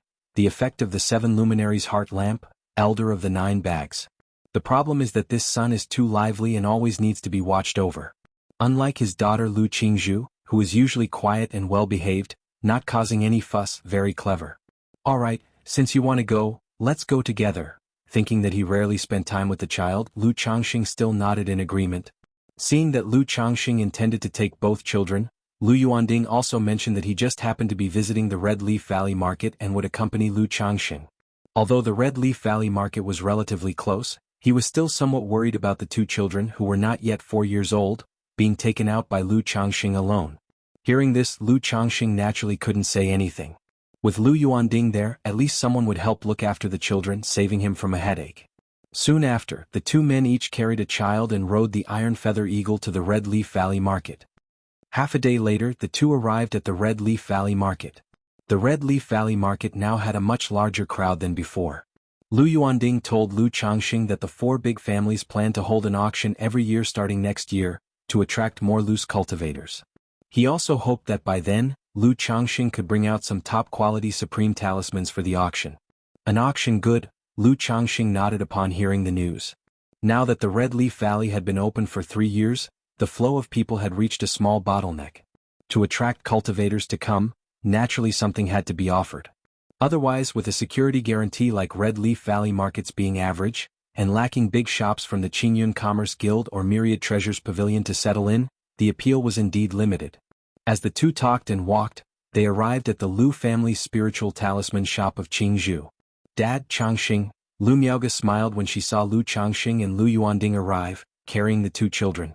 Immediately after, the group, along with the children, strolled around the market, enjoying themselves. After wandering around for a long time and finishing their meal, Lu Yuanding gave the couple some space and took the two children back to the Lu family's compound. Since Red Leaf Valley was initially divided by the 4 big families, the Lu family got the lion's share, taking up almost 40%. So for the Lu family people in this Red Leaf Valley Market, there was no shortage of places to stay. Changxing, that Miss Xiao has come over again and is staying in the cave dwelling you used before. Back at the spiritual talisman shop, Lu Miaoge said to Lu Changxing. Sister Miaoge, thank you for the trouble. Lu Changxing responded warmly upon hearing this.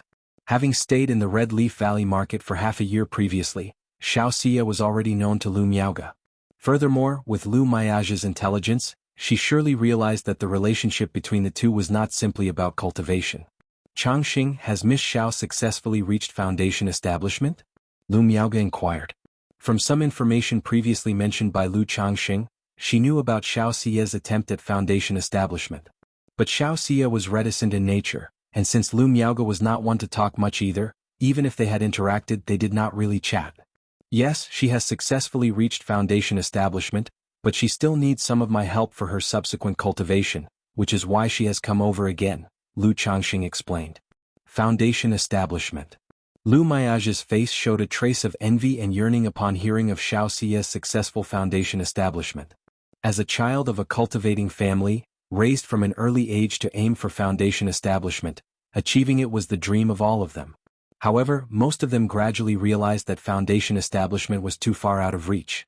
Lu Miaoge was aware that even though there was a slight chance of reaching Foundation Establishment, it was very slim.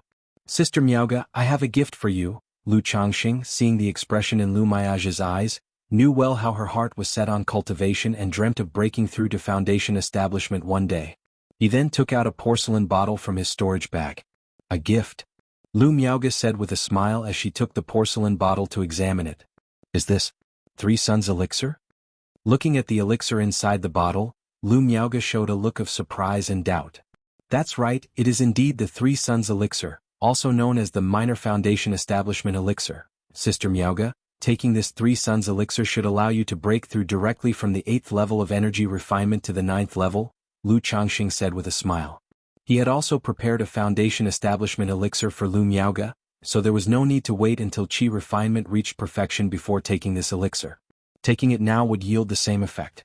You should keep this 3 suns elixir for yourself, Lu Miaoge said with a gentle smile, her lovely and graceful appearance particularly charming. Although she didn't know where Lu Changxing had acquired this 3 suns elixir, she was aware of its preciousness. If put on the market, one pill would be worth at least 3 to 4,000 spirit stones. Even though she was a top-level talisman master, she couldn't afford such a valuable elixir. After all, not all talisman masters were like Lu Changxing, possessing a 100% success rate in talisman making. Moreover, she didn't need to spend spirit stones on materials for practicing talisman making. I have already taken one, and this one is specifically for you, Sister Miaoge, Lu Changxing said with a smile. He had guessed that Lu Miaoge would refuse, so he had prepared his response. This, Changxing, thank you, Lu Miaoge said, gazing into Lu Changxing's eyes that shimmered with tenderness, and she didn't refuse any further. Between husband and wife there is no need for thanks, Lu Changxing chuckled and continued. If Sister Miaoge plans to enter closed-door cultivation after taking the elixir, I can manage the shop. Father and Qing Zhu, Qing Shan have all come here, let's talk about it later, Lu Miaoge said softly. As she spoke, it seemed she remembered something and added, oh, right, your good friend Li Feiyu came by earlier, but he didn't wait for you to return, so he left some things for me to give to you. Things? Lu Changxing was somewhat surprised to hear this. In a little while, Lu Miaoge took out a storage bag from the room and handed it to Lu Changxing. Lu Changxing opened the storage bag and saw that it contained a pile of spirit stones.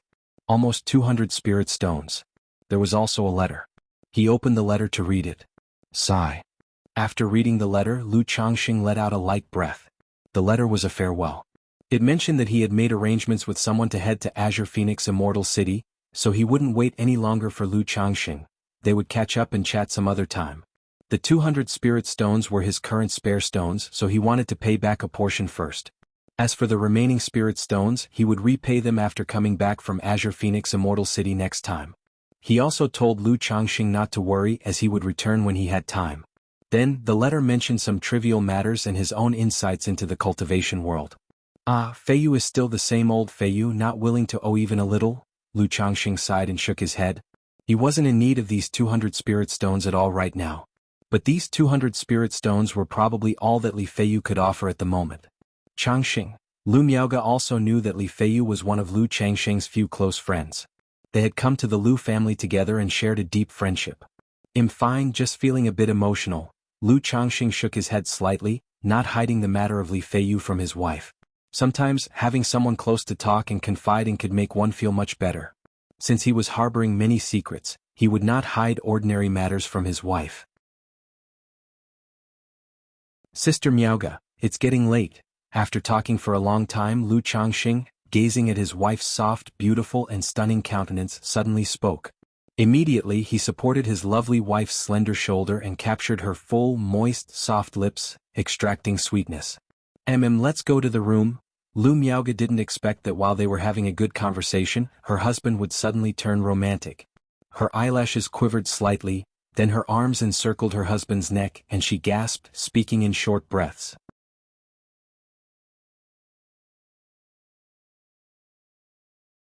Chapter 351.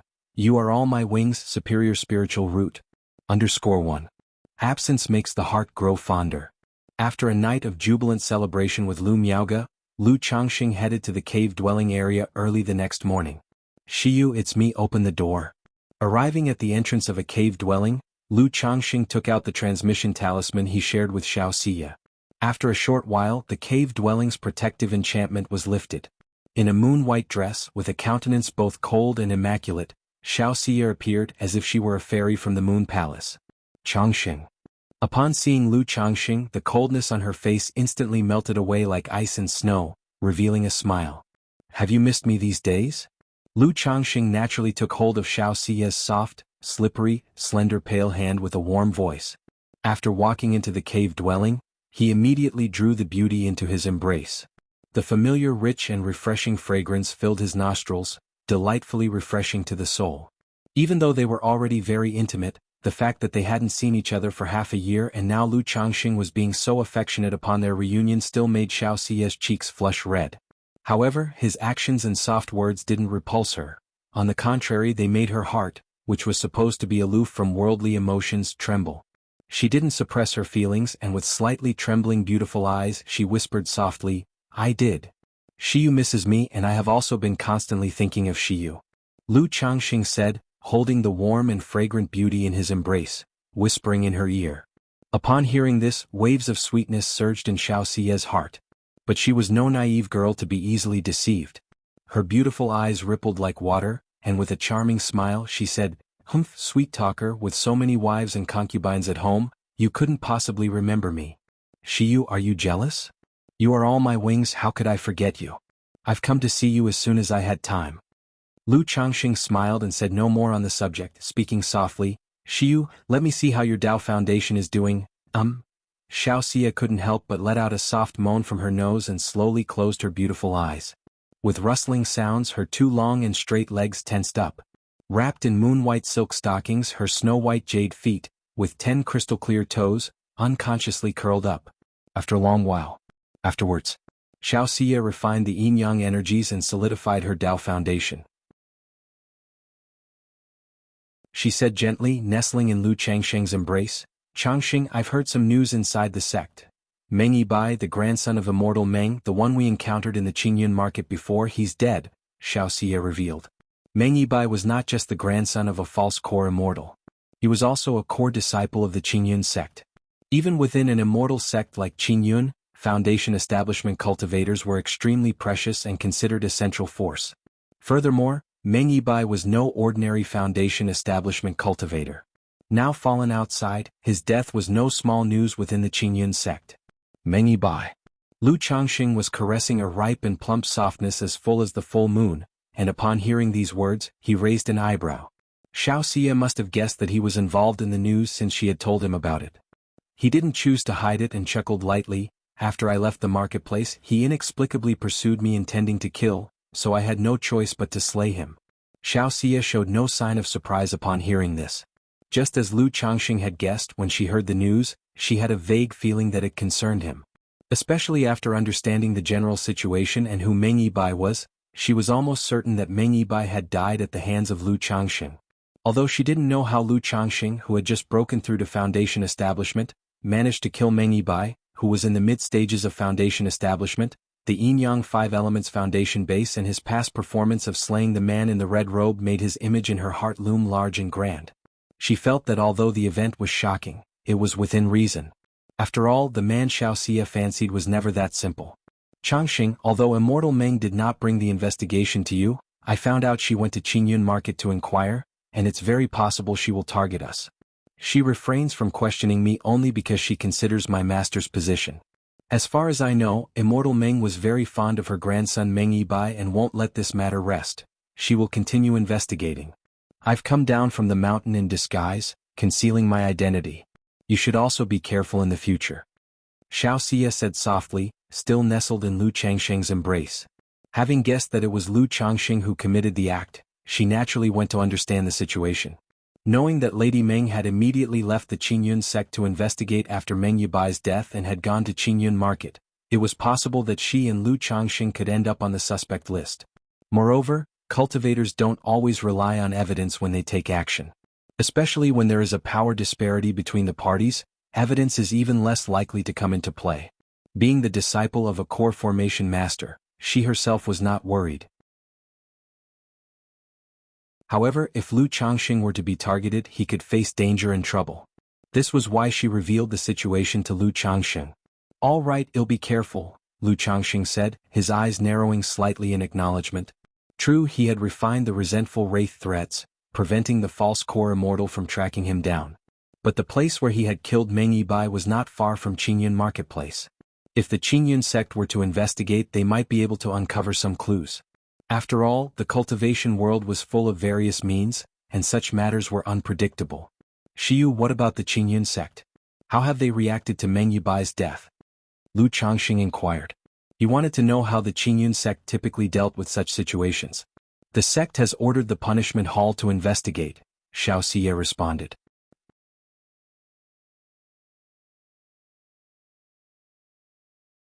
Chapter 352. You Are All My Wings, Superior Spiritual Root. But even Master Meng himself hasn't been able to find any related information, and the punishment hall was merely going through the motions. Xiao Xia said softly, shaking her head. The death of a core disciple, although it enraged the Qingyun sect, was not enough to wage a full-scale war. All right. Lu Changxing nodded in agreement. Now that almost half a year had passed without any movement from Qingyun sect or that Master Meng, it indicated that this matter was currently not traced back to himself. However, since that Master Meng had lost a grandson, he was certain not to give up easily, so he still needed to be cautious and vigilant. In the very least, several spiritual artifacts, the Earth Spirit Mouse, the pet egg, and that talisman treasure on Meng Yubai's person couldn't be exposed carelessly. If they were to be revealed or sold openly, it might catch the attention of Qingyun sect or perhaps that Master Meng. The two chatted, and after a moment of affection, Lu Changxing got up to leave. He had his wife and children to take care of and couldn't stay with Xiao Xia all the time. This trip was also to check on Xiao Xia and to repair her Dao foundation. In the blink of an eye, a month had passed. During these days, Lu Changxing had been at the Red Leaf Valley Market. Every day he was making talismans, refining the 9-treasure jade Rui, dual cultivating with Lu Miaoge while raising a child, and repairing Xiao Xia's Dao foundation. His life was indeed immensely fulfilling. With his foundation establishment now, the speed of refining the 9-treasure jade Rui had also increased significantly. In at most 1 year's time he would be able to completely refine this heaven-reaching spiritual treasure, integrate it into his body, and use it for the cultivation of the 100 refinements treasure body art. As the frequency of dual cultivation increased, Lu Changxing also increasingly realized the importance of a robust body. But now, although his physique was good, ordinary consorts were somewhat unable to withstand his powerful thrusting. It made Lu Changxing feel that if his 100 refinements treasure body technique were to advance a few more levels, he wouldn't be able to enjoy intercourse to the fullest, and he would need to find a few female cultivators who were also body cultivators. About half a month ago, after Lu Miaoge took the 3 Suns elixir, she smoothly broke through from the 8th level energy refinement to the 9th level. It was estimated that in about 5 or 6 years, she would reach the peak of energy refinement and be ready to attempt foundation establishment. While living a fulfilling life in the Red Leaf Valley Market, Lu Changxing did not forget his wives and concubines at home.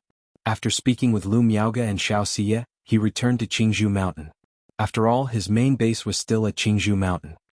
He also always remembered his initial resolve, firmly adhering to 2 principles of endeavor: properly nurture the children, properly father children.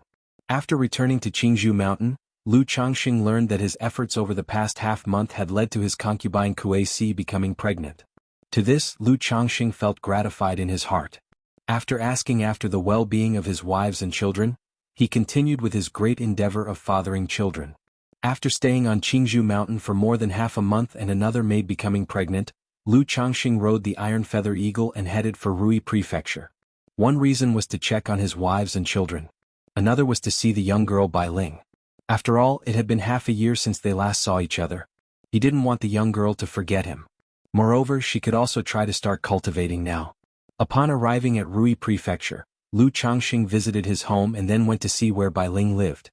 Brother, Bai Ling was learning weaving with Granny Zhao.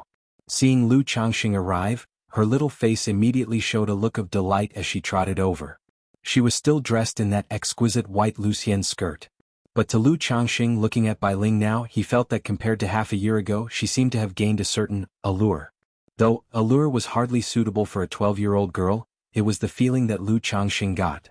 And he could clearly sense that it was not an illusion. She really had changed in that respect. This led Lu Changxing to speculate that it must be related to Bai Ling's physical condition. After all, he had previously observed her eyes reflecting a ripple of the mental spirit, slightly absent-minded. Master. Granny Zhao, seeing Lu Changxing, spoke respectfully. She knew that her current way of life was all thanks to the fortunes of Bai Ling. So she always presented herself with proper regard to her status, and routinely encouraged Bai Ling to keep Lu Changxing in her thoughts. How has little Linger been doing lately? Lu Changxing nodded and then, looking at the little lass in front of him, rubbed her hair tied in twin ponytails and asked warmly. Linger has been so happy lately. Not only do I have delicious food, but Wuyo, Sheila, and Rui also take me out to play. Bai Ling looked up happily, recounting the details of her life. Having not seen Lu Changxing for half a year, she missed him deeply. Not only did Lu Changxing save her, but he was also like a ray of light that gradually healed her scar-filled heart. Because of this, she felt a special affection for Lu Changsheng. Little Linger, do you remember brother once told you that you have a celestial fate? Lu Changsheng listened to Bai Ling's words. After chatting for a long time he spoke. Brother, can Linger really cultivate? Bai Ling asked with bright eyes, full of hope at his words. Over the past half a year, although she mostly stayed at home because of Lu Changsheng's instructions, people like Lu Wuyo, Lu Shila, and Lu Rui would come to keep her company and play with her. Through this, she gained a bit of understanding about Lu Changsheng, celestial fate and cultivation. Therefore she always anticipated that she truly had a celestial fate so she could cultivate and stay by Lu Changsheng's side. Of course, how could brother deceive you? Lu Changsheng smiled and took Bai Ling towards the Lu residence. At the back courtyard of the Lu residence, he had set up a modest spirit-gathering array, whose spiritual energy was enough to facilitate the meditation of cultivators in the early to middle stages of energy refinement. Walking on the streets when passers-by went by, Lu Changsheng saw Bai Ling look somewhat timid, clutching his hand tightly.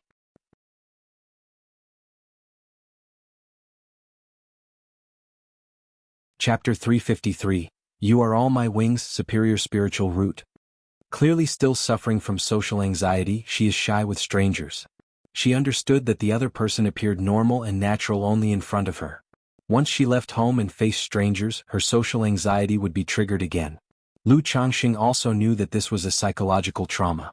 It was not something that could be completely healed in a short time. It's okay, your brother is here, Lu Changsheng pinched her small hand and said to her gently. While looking at Lu Changsheng's handsome and spirited face and listening to his words, Bai Ling felt as if a spring breeze was caressing her face, bringing a sense of peace and tranquility to her heart, dispelling her fears. They arrived at the backyard of the Lu residence where a small spirit-gathering array was set up, and Lu Changsheng began to teach Bai Ling the returning origin technique. This cultivation technique was attributeless. Not only was it simple for beginners, but it also made it convenient to switch to other cultivation techniques later on. After Lu Changsheng's half-day of explanations, Bai Ling had understood the methods of cultivation. Through her efforts, she was able to sense nature's spiritual energy and started trying to draw it into her body. This spiritual energy is so harmonious. Lu Changsheng watched as Bai Ling sat cross-legged, her little face focused and serious as she absorbed nature's spiritual energy, a look of surprise in his eyes. As a foundation establishment cultivator, he could clearly detect the spiritual energy meandering through the air.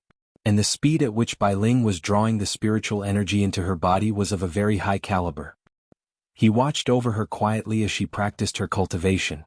Brother, I did as you said, allowing the breath to flow through here, and then I held it here. After half an hour, Bai Ling opened her eyes and gestured with her hands as she spoke. Just half an hour to refine the first strand of spiritual energy, and this within the humble spirit-gathering array of the mortal world. Lu Changsheng was somewhat shocked.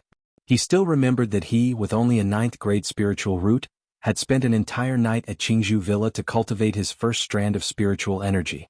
So it seems that Bai Ling's spiritual root is at least of high quality. Or even if it isn't a high-quality spiritual root, her constitution may enable her to cultivate at a speed not inferior to those with high-quality spiritual roots. Lu Changsheng made a judgment in his mind. He had previously examined Bai Ling's body with his divine sense. But Bai Ling's condition was quite special. It made it impossible for him to discern the state of her body or the quality of her spiritual root. He didn't even understand what was the deal with the snake scales on her hand. Brother? Bai Ling saw Lu Changsheng staring at her, lost in thought, and called out softly. She was worried that she had done something wrong and disappointed him. No, it's nothing, little Linger, you did really well to achieve this so quickly. Lu Changsheng came back to his senses, ruffled her little head and said with a warm smile. Hee. Bai Ling, hearing his words, immediately showed a happy and contented smile. Should I take Bai Ling to Qingzhou Mountain? Lu Changsheng pondered internally. In the mundane world, although there was the small spirit-gathering array, it wouldn't affect early-stage cultivation. But it still couldn't compare to Qingzhou Mountain. Moreover, taking Bai Ling to Qingzhou Mountain would make it easier for him to monitor her condition and cultivate their relationship. After thinking it over briefly, Lu Changsheng decided to take Bai Ling back to Qingzhou Mountain. It was ultimately somewhat inconvenient in the mundane world. Furthermore, given Bai Ling's condition, she would have to be taken to Qingzhou Mountain sooner or later. It might as well be now. Besides, Bai Ling's rate of cultivation suggested she had at least a high-quality spiritual root, which made him uneasy about leaving her in the mundane world. Even though the mundane world would not have any powerful cultivators, one must always guard against the unexpected. What if a powerful cultivator happened to pass by, saw Bai Ling's unusual talents and took her away? At Qingzhou Mountain at least it would be much safer. Ah, if only I had my own spiritual land, my own home, things would be so much more convenient and stable. I wouldn't need to be so busy all the time running from place to place. Lu Changxing suddenly thought. If he had his own spiritual land, situations like Bai Ling's would be much more manageable. Xiao Xia wouldn't need to live in the Red Leaf Valley market all the time. And for offsprings without spiritual roots like Lu Pinggan, once they reached adulthood, they could live in a small village or a small town on the spiritual land. Indeed, at a certain point, one really does need a home of their own, Lu Changxing sighed inwardly. He then informed Bai Ling that he was preparing to take her to another home of his. Upon hearing this, Bai Ling was also very happy. It was just that she felt a bit reluctant to leave the few friends she had just made, Lu Wuyo, Lu Shila, and Lu Rui. After all, when she was in the village she had always been despised, labeled a monster and never had any friends. Now that she had finally made a few, the prospect of parting and not seeing them for a long time saddened her. It's okay, brother will come to visit them when I have time and I can bring you along then, Lu Changxing ruffled the little girl's head and said with a smile. He hadn't expected that in only half a year, Bai Ling would have formed a friendship with his daughters. After living at home for a little less than half a month, Lu Changxing took Bai Ling and Granny Zhao to Qingzhou Mountain. Bai Ling had severe social anxiety and lacked a sense of security. Taking her to Qingzhou Mountain when he was not around would surely make her feel insecure, but Granny Zhao's presence would make it much better.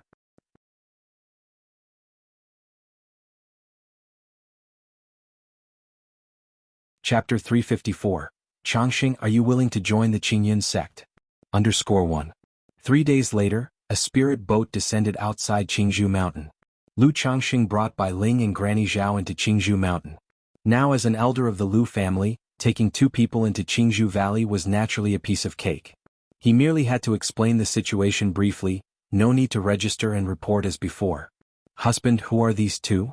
Lu Miaoyun asked as she looked at Bai Ling, who was holding Lu Changxing's hand with a timid expression on her face. In the past, Lu Changxing often brought women home. But in recent years he hardly ever brought anyone home from outside.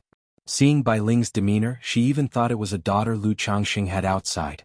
After all, with so many maids in her husband's household, it made sense for some children to be scattered outside that she had never met. Yuner, this is Bai Ling. Lu Changxing began to explain Bai Ling's situation to Lu Miaoyun. But he didn't go into detail. He simply said that he passed by a village and rescued Bai Ling. Discovering that Bai Ling had a spiritual root and was not lacking in talent, he brought her back to Qingzhou Mountain. Lu Miaoyun, being very perceptive and having been Lu Changxing's wife for many years, immediately picked up on the implications of his words. Knowing that Bai Ling could receive such attention from her own husband, she must be extraordinary. Perhaps when she grew up, she might even become part of the family as a younger sister. She then promptly settled Bai Ling and Granny Zhao down in the manor for care. 3 days later, Lu Yuanding came looking for Lu Changxing. He told him that the auction held by the 4 major families at Red Leaf Valley Market was starting in 3 months. The Lu family would provide a batch of high-quality talisman materials. The Bai family would put out a batch of high-quality spirit birds. The Yu and Zheng families would also bring out a batch of high-quality resources. Moreover, the 4 major families had also invited other families, forces and loose cultivators to the auction. Father-in-law, these are the supreme talismans I've prepared. They are all premium talismans. Lu Yuanding had already discussed the matter with him, so Lu Changxing immediately knew his intention and took out a stack of supreme talismans. These talismans were considered premium among the supreme talismans, rare talismans. Very good, Changxing, you've worked hard, said Lu Yuanding, looking at the talismans with a satisfied smile. Patted Lu Changxing on the shoulder and added, rest assured, the family will compensate you for these talismans according to your contribution. I am now an elder of the family, it's only right for me to make some contributions to the family, Lu Changxing said with a smile. First-grade supreme talismans and second-rank talismans are very rare for ordinary cultivators. Usually they would need to reserve or scramble to buy them. But to him they were just a matter of a few spirit stones and cost. Lu Yuanding was deeply touched when he heard this. After all, in his eyes, although Lu Changxing was proficient in the talisman path, he was still a first-grade talisman master. He had not yet advanced to a second-grade talisman master. It must not have been easy to create so many premium supreme talismans. It certainly took a lot of time and effort. He might even have made a loss while making these talismans. He felt moved as he looked towards Lu Changxing and said, "Changxing, I heard from Miaoga that she was able to break through to the 9th level energy refinement because you gave her an elixir medicine. It's a good intention and I, as a father, am delighted about it, but you should consider your own situation more. With so many wives and children depending on you at home, the expenses are already large. Don't be wasteful like that in the future," Lu Yuanding said to Lu Changxing earnestly. Originally he was quite unhappy that Lu Changxing married 2 of his daughters at once. But over time, seeing that Lu Changxing treated both of his daughters well, and did not treat his own daughter as a mere breeding tool, his unhappiness gradually faded away. He began to treat Lu Changxing as a son. So he also hoped that Lu Changxing could cultivate properly, not to waste resources and hinder himself. He had also heard about Lu Changxing's way of raising children. As soon as a child was detected with a spiritual root, he would buy elixir medicines that solidified their foundation and cultivated their essence. All wives and children regularly consumed spirit rice and spirit food. This made him shake his head involuntarily. Even though Lu Changxing was a talisman master, with a rewarded 100 acres of spirit field by the family, a spiritual talisman shop in Red Leaf Valley Market, and a cave dwelling, his finances wouldn't hold up with such expenditures. Changxing understands that elixir medicine was obtained coincidentally, and since I don't have a use for it right now, I gave it to Sister Miaoga, Lu Changxing said, smiling. Lu Changxing replied with a smile. It's good to have that intention, but still, your cultivation level should be the priority. Once you advance to second-grade talisman master, save up more spirit stones. Maybe then you can go to Immortal City and try to purchase a foundation establishment elixir to attempt foundation establishment, Lu Yuanding said. He certainly knew about Lu Changxing's breakthrough to the energy refinement late stage. Breaking through to the energy refinement late stage in his 30s, even with a 9th-grade spiritual root, there was a hope of attempting foundation establishment. Although this hope was extremely slim. But at least there was a slim chance.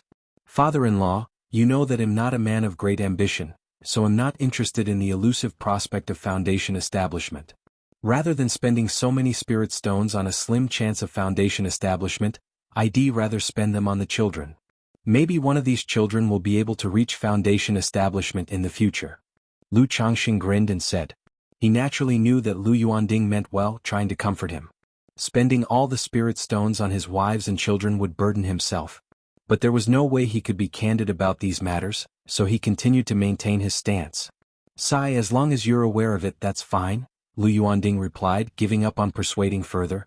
He then changed the topic, saying, "Time flies so fast, in 2 more years Qing Shan and Qing Zhu will also be of age to test for their spiritual roots. I think Qing Shan is quite bright. He should have a spiritual root and a good one at that."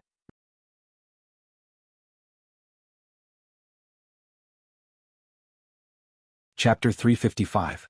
Changxing, are you willing to join the Qingyun sect? Lu Changxing responded with a laugh. Among all his children at the moment, only Lu Qingshan was the one he had high hopes for. Not only did he possess a middle-grade spiritual root, but he also had a Gingjin body constitution. He was truly someone with a promising future. Sister Miaoga has a 5th-grade spiritual root, so Qingzhu's spiritual root should also be quite good, Lu Changxing added. Although his son was indeed formidable, he couldn't forget his darling daughter. Especially in front of his father-in-law. Hee. Upon hearing this, Lu Yuanding also revealed a smile. But there was still a trace of worry in his eyes. After all, it was common for children not to inherit spiritual roots even if both parents had them. In the blink of an eye, more than a month had passed. During this period, Lu Changxing had 3 more children. It's worth mentioning that Bai Ling had completed qi refinement and broke through to the first layer 5 days earlier. In just over a month, without relying on any elixir medicines, she made a breakthrough which surprised Lu Changxing. He couldn't help but lament that sometimes the difference in talent between people was even greater than that between humans and orangutans. At the same time, his expectations for Bai Ling's future grew even more. Inside the practice room, another drop of liquid mana has been condensed. Lu Changxing, who was sitting cross-legged, opened his eyes and exhaled softly. My cultivation involves either dual cultivation or popping pills. It feels like I'm taking shortcuts. But with the 7 luminaries heart lamp burning mana and purging elixir toxicity, solidifying the foundation, my mana is quite orthodox and upright, so it's not really a crooked path, Lu Changxing contemplated as he looked at the liquid mana in his Dan lake and shook his head. After leaving the practice room and informing his wives and concubines, he prepared to head to the Red Leaf Valley market. He had been at home for quite a while now and needed to transfer the yin-yang energies to Shaoxia as well. Since there was just over a month left until the auction held by the Red Leaf Valley market began, Lu Miaohuan, Lu Miaoyan, and others also expressed a desire to go and have a look. I have some matters to take care of this trip. He'll come back to pick you all up later, Lu Changxing said immediately upon hearing his wife's words. After reassuring his family, he rode the Iron Feather Eagle to the Red Leaf Valley market. Walking through the market, Lu Changxing noticed a significant increase in the number of people. On the streets, there were also more patrolling enforcers from the 4 major families. This was clearly due to the upcoming auction. If at this time, some demon cultivator or heretic cultivator decided to cause trouble, I'm afraid the market might not recover for 3 to 5 years. But with the patriarch of the Yu family presiding over the event and the ancestors of the 4 major families coming, I doubt anyone will make a scene, Lu Changxing thought to himself. He also knew that running a marketplace was not simple. Upon arrival at his Peace Talisman Hall, he inquired about the overall situation of the shop from Gao He and looked over the accounts. Aside from the supreme talismans he supplied himself, the shop made a profit of roughly 200 spirit stones a month from selling and purchasing low-grade talismans and materials like talisman paper and spiritual ink. This amount was not much, but it was acceptable. If including the 3 supreme talismans he provided each month, it was about 800 spirit stones. While chatting with Gao He, upon learning that his supreme talismans were in demand and had a good reputation, Lu Changxing thought for a moment and increased the monthly allocation from 3 to 5. It wasn't that he didn't want to earn more money. It was that his talismans were indeed limited. Every time he went into seclusion or was busy, there was no time for talisman making. He could only consume his inventory. Moreover, he had to provide a batch of talismans to the Lu family each month.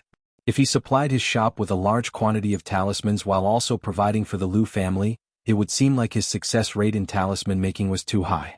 So he had to take it slow. Once he revealed himself as a second-grade talisman master, he would gradually increase the number of supreme talismans. After looking over the accounts and knowing that his shop was on the right track and profitable, Lu Changxing didn't inquire or worry too much.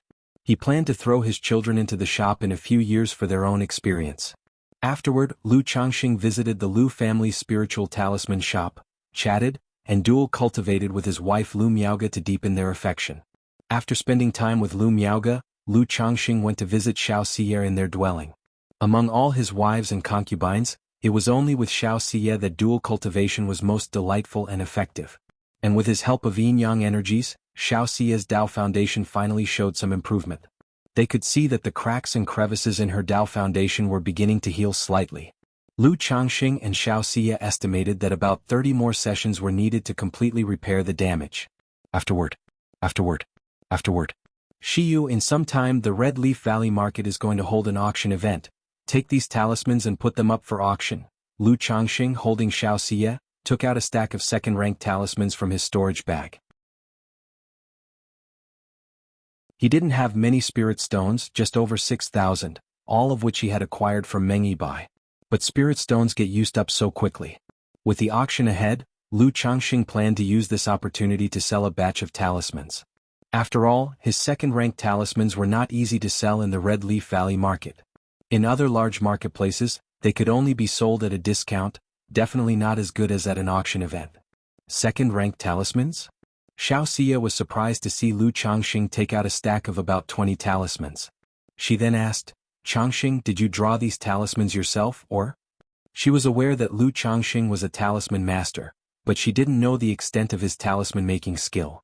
Only during their decade-long agreement had Hong Yi mentioned that Lu Changxing was a top-grade talisman master. But this sudden appearance of so many talismans made her feel as if Lu Changxing had drawn them himself.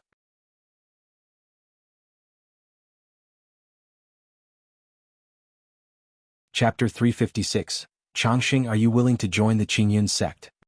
Part of it was drawn by myself and some were gifts from kind-hearted people, Lu Changxing opened his mouth to say. Reaching foundation establishment, the Yin-Yang 5 Elements foundation base, Xiao Xia knew about these things, and he didn't mind revealing a bit more about other aspects.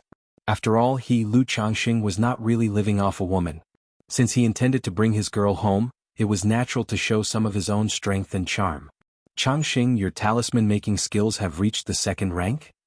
Xiao Xia heard this, her stunning face showing surprise and astonishment. The outer sect disciples of Qingyun sect all had to learn the 100 skills of cultivation. The inner sect disciples and core disciples could choose to learn. Therefore, she knew very well how difficult it was to advance one of the cultivation skills to the 2nd rank. In Qingyun sect, these outer sect disciples had to spend decades to possibly advance a skill to the 2nd rank. And yet, in just over a decade, not only had Lu Changxing's cultivation level broken through to foundation establishment, but he had also become a 2nd-grade talisman master, which was truly astounding. One must know that every cultivator's energy is limited. Spreading one's energy to learn other skills would inevitably delay their cultivation progress. This is why in Qingyun sect, only the outer sect disciples are required to learn the 100 skills of cultivation, while inner sect disciples can choose themselves. But a 2nd-grade talisman master only, is it worth such a big fuss from you, Xiu? Lu Changxing looked at Xiao Xia's surprised expression, chuckled lightly, and spoke with a relaxed and indifferent tone. In his heart he still felt a bit smug. There is a saying, wealth and honor unacknowledged is like walking in brocade at night. Even after many years of cultivation, Lu Changxing still felt he was a common man. Not only did he still like young and beautiful fairies, but he also harbored the desire to show off in front of others. Unfortunately, conditions did not permit. To be prudent and to survive, he had to keep all that hidden. Now he could only reveal a little in front of Xiao Xia. Xiu is just surprised that you, Lu Lang, have such astonishing talent in talisman making. Xiao Xia smiled, her beautiful eyes somewhat infatuated as she looked at Lu Changxing. In this survival of the fittest cultivation world, many people are influenced to admire the strong. And Lu Changxing was already the man she favored. Seeing her beloved's excellence made her feel even more extraordinary. I also broke through to the 2nd rank on the talisman path after my divine sense greatly increased following my foundation establishment breakthrough. Lu Changxing did not get carried away, laughingly shook his head as he spoke. Although this was a white lie, divine sense was indeed helpful for talisman making. Or rather, with divine sense, doing anything became much more convenient. A foundation establishment great cultivator who is willing to spend the time to study the 100 skills of cultivation will be several times, even dozens of times better than an ordinary cultivator.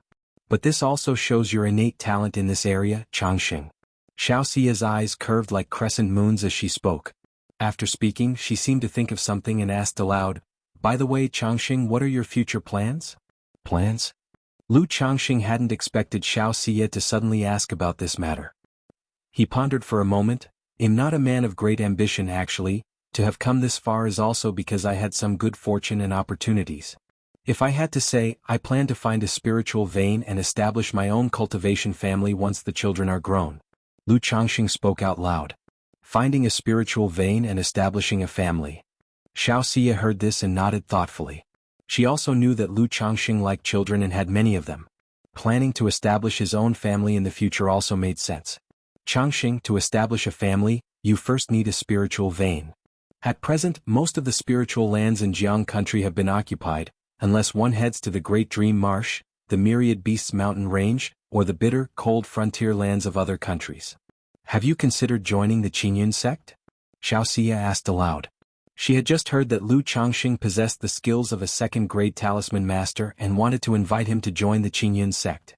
It wasn't for the sake of Qingyun sect's recruitment. She simply thought that now that Lu Changxing had established his foundation, he could consider moving to a better environment. And in Jiang country, as one of the 3 great immortal sects under the hegemony of the Heavenly Sword sect, the Qingyun sect naturally counted as a promising destination. Join the Qingyun sect? Upon hearing this, Lu Changxing raised an eyebrow.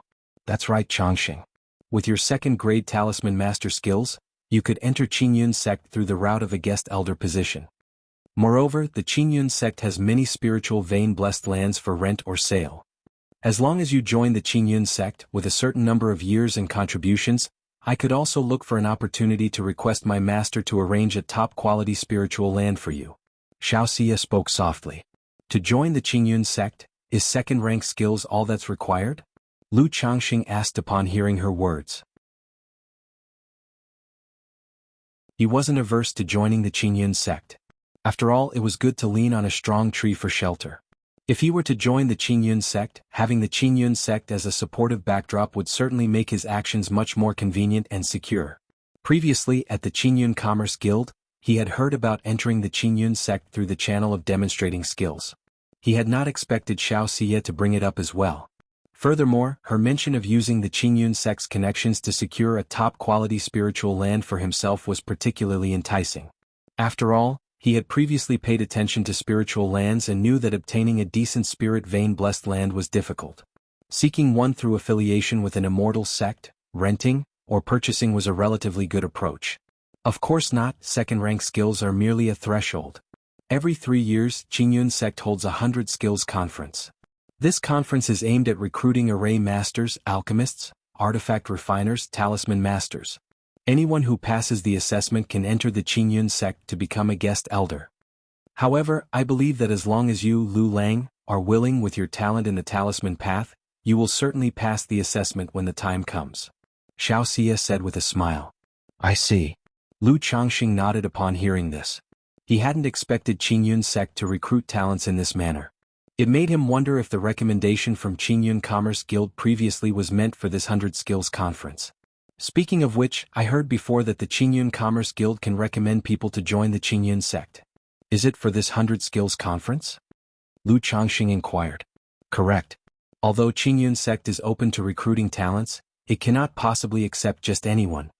One must have an unsullied background, hence there's this level of selection.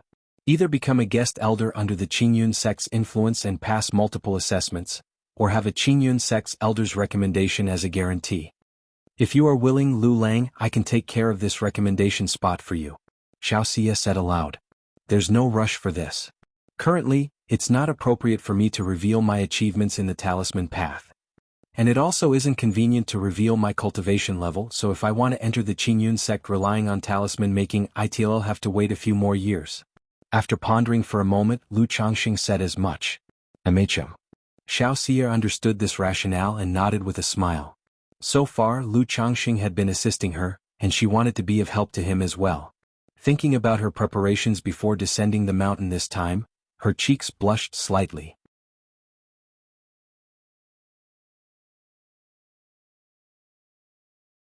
Chapter 357. The World Spirit Plant, the Luminous Treasure Tree. _1. Lu Changxing and Xiao Xie, after disguising themselves, assumed new identities to attend the auction held at Red Leaf Valley Market. Although the auction would not start for another month, these 3 months were also a period for warming up. They not only invited major powers to participate but also welcomed loose cultivators with precious materials and treasures to come for appraisal and auction. Many loose cultivators might acquire some treasures with which they were unfamiliar and had to spend spirit stones to seek appraisers for authentication. And to attract more people, the 4 great families invited several appraisers to reside at the auction venue, offering free authentication services. I have seen the 2 seniors. What brings the 2 seniors here? To appraise treasures or to auction? As soon as Lu Changxing and Xiao Xie entered the auction venue, the person in charge who was inside, felt a tremor throughout his body, hurried forward, and revealed a respectful and flattering demeanor. The reason was simple. Xiao Xie didn't hold back her aura, displaying a hint of foundation establishment energy. In the world of cultivation, often just revealing a bit of one's strength could make many tasks much more convenient. Both. Xiao Xie said in an even tone. Her voice also underwent a slight change, becoming colder and more noble. The 2 seniors, please come up to the 2nd floor. The person in charge extremely reverently bowed and led the 2 to the 3rd floor of the venue.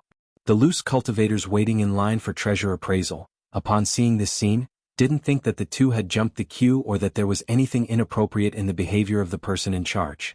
Instead, they all looked on with respect, admiration, envy and curiosity at Lu Changxing and Xiao Xie. The environment on the 2nd floor was particularly elegant. Lu Changxing and Xiao Xie were shown to a private room and had just taken their seats when a middle-aged man, adorned in splendid attire, hurried over. His face was scholarly, and he wore a blue magical robe emblazoned with flowing spiritual light. Upon seeing the 2, he bowed, saying, I have seen the 2 seniors. I am Yu Jingguang, humbly in charge of this auction venue and also an appraiser. May I inquire about what the 2 seniors wish to auction or have appraised? One needed to verify their identity upon entering the marketplace and procure an identity token. If a foundation establishment great cultivator came by, the marketplace would of course receive them with the utmost courtesy. But the foundation establishment great cultivators who had recently entered the marketplace did not include the two present. Thus, he knew the two did not wish to reveal their identities and dared not inquire further. After all, for an unknown foundation establishment great cultivator, one must adopt the correct attitude. Take a look at these talismans. Xiao Xia took out a stack of talismans and gently placed them on the table. Talismans? Yu Jingguang carefully took the talismans, examined them for a moment, and then looked back at Xiao Xia with an added depth of reverence in his eyes. Seniors, these talismans are all second-rank low-grade, but I can see that they are all premium talismans. May I know if the seniors wish to auction or directly sell them? Yu Jingguang asked respectfully and politely. Auction. Xiao Xia said calmly. No problem, I will arrange it right away for the seniors. However, there is some time before the auction starts. Do the seniors wish to store the talismans with our auction house until then, or? Yu Jingguang asked. I will come over when the time comes. Xiao Xia said calmly. Very well, when the seniors arrive, you can present this token, and I will immediately make the necessary arrangements, Yu Jingguang said, taking out a token. Do you recognize what kind of demon beast egg this is? At that moment, Lu Changxing took a pale aqua egg from his storage bag, placed it on the table and inquired. It was indeed the pet egg harvested from Meng Yubai's spiritual pet bag. With the sheer number of demon beasts, it was incredibly difficult to identify them through their eggs. After searching, Lu Changxing couldn't find what kind of demon beast egg it was or how to hatch it. Now that there was an opportunity, he wanted to see if the other party knew. A demon beast egg? Yu Jingguang looked at the demon beast egg in front of him. He then respectfully bowed, picked up the egg and scrutinized it carefully. After examining it for a moment, his eyes shone with a golden light, evidently employing a type of visual art for identification. Seniors, please wait a moment while I confirm this, he said, bowing to Lu Changxing and taking out a jade scroll from his storage bag to consult. After looking through a couple of jade scrolls, he finally spoke. Seniors, if I am not mistaken, this should be the egg of a green jade luan bird. A green jade luan bird? Upon hearing this, Lu Changxing's eyebrows lifted. Yes, this is information about the demon beast, the green jade luan bird, Yu Jingguang said, handing over the jade scroll to Lu Changxing. The green jade luan bird, an earth-grade middle bloodline. It is rumored that the green jade luan bird has a trace of the Azure Phoenix True Spirit's bloodline, making it quite outstanding among earth-grade bloodlines. With proper nurturing, it could potentially become a third-rank demon king. Lu Changxing looked at the jade scroll, which depicted a luan bird that resembled green jade in its entirety, strikingly beautiful, vivid, and full of an immortal aura. Below was a simple introduction about this green jade luan bird. But he did not see anything regarding the hatching and nurturing methods of the green jade luan bird. Do you know how to hatch and nurture this green jade luan bird? Lu Changxing asked. His current mount was still the trash iron feather eagle. If he knew how to hatch and nurture the green jade luan bird, he might consider raising it. Setting aside its combat capabilities, the green jade luan bird was indeed pleasing to the eye. Senior, I do not know about the hatching and nurturing methods for this green jade luan bird. However, I have heard that the green jade luan bird is fond of the sky blue warm jade. You may try building a nest with sky blue warm jade in a place abundant with spiritual energy to incubate this demon beast egg. It might be helpful, Yu Jingguang said with a wry smile. Alright, thank you. Lu Changxing nodded and put the pet egg away. He knew that the methods for hatching and nurturing demon beasts were often closely guarded secrets.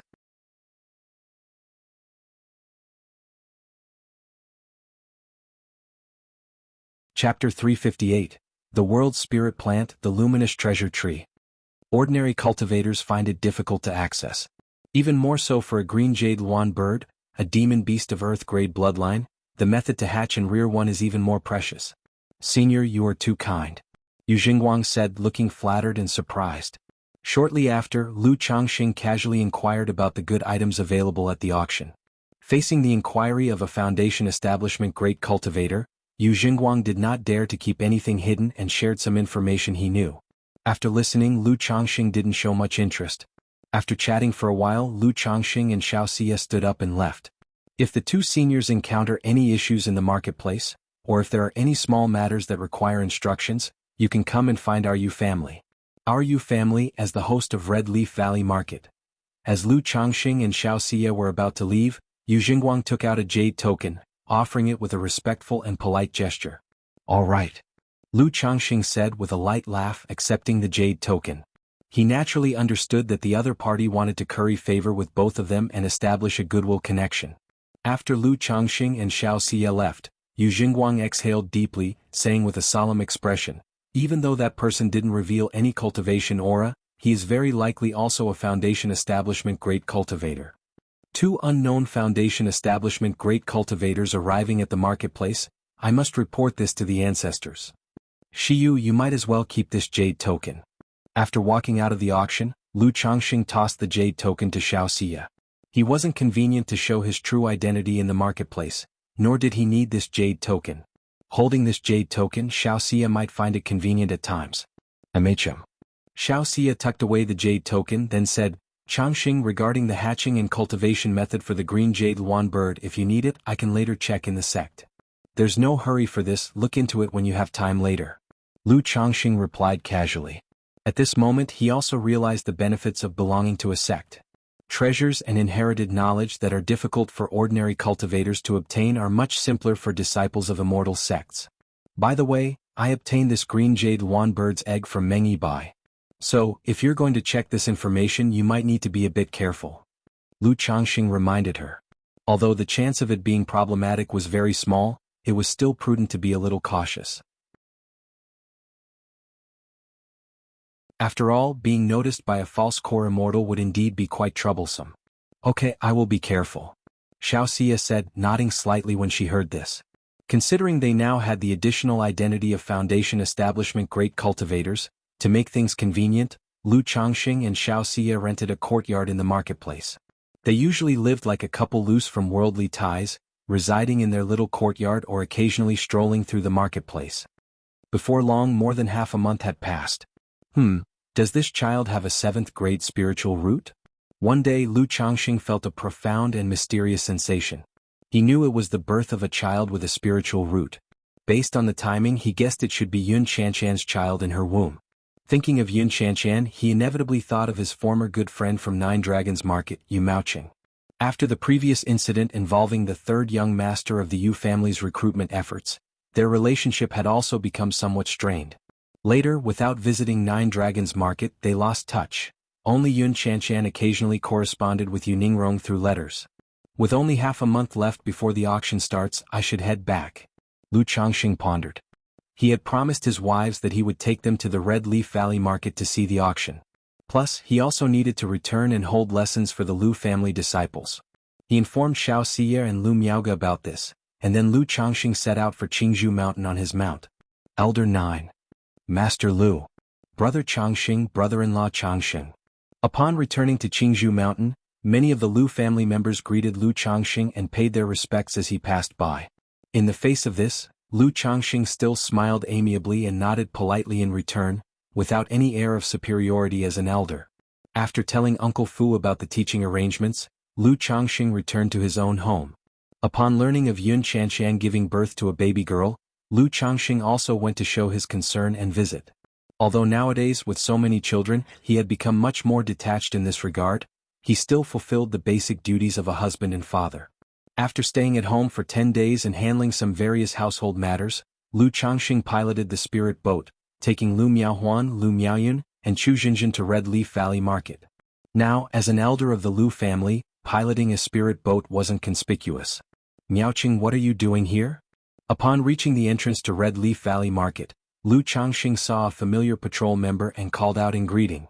Changxing. Hey, it's the first auction so nothing can go wrong.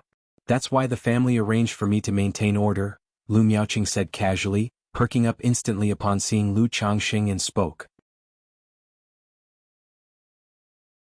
Then he briefly greeted Lu Miaoyun, Lu Miaohuan, and Chu Jinjin, and without further ado, he registered them and let them enter through a special passage. With the increased visitor traffic at Red Leaf Valley Market, a special passage was established to accommodate esteemed guests, bypassing identity verification. Once inside the market, Lu Changxing first accompanied his wives for a leisurely time around the bustling marketplace. With the auction approaching, The visitor traffic in Red Leaf Valley Market had peaked, creating a lively atmosphere. Umph. Just then, as they were walking, the second miss suddenly let out a disdainful snort. A woman in a yellow dress coming from the opposite direction also glanced at Lu Changxing and snorted disdainfully. Seeing this, Lu Changxing was taken aback, unsure of what was happening. It took him a moment to remember that the woman was a direct daughter of the Zheng family, apparently named Jing Yongshan.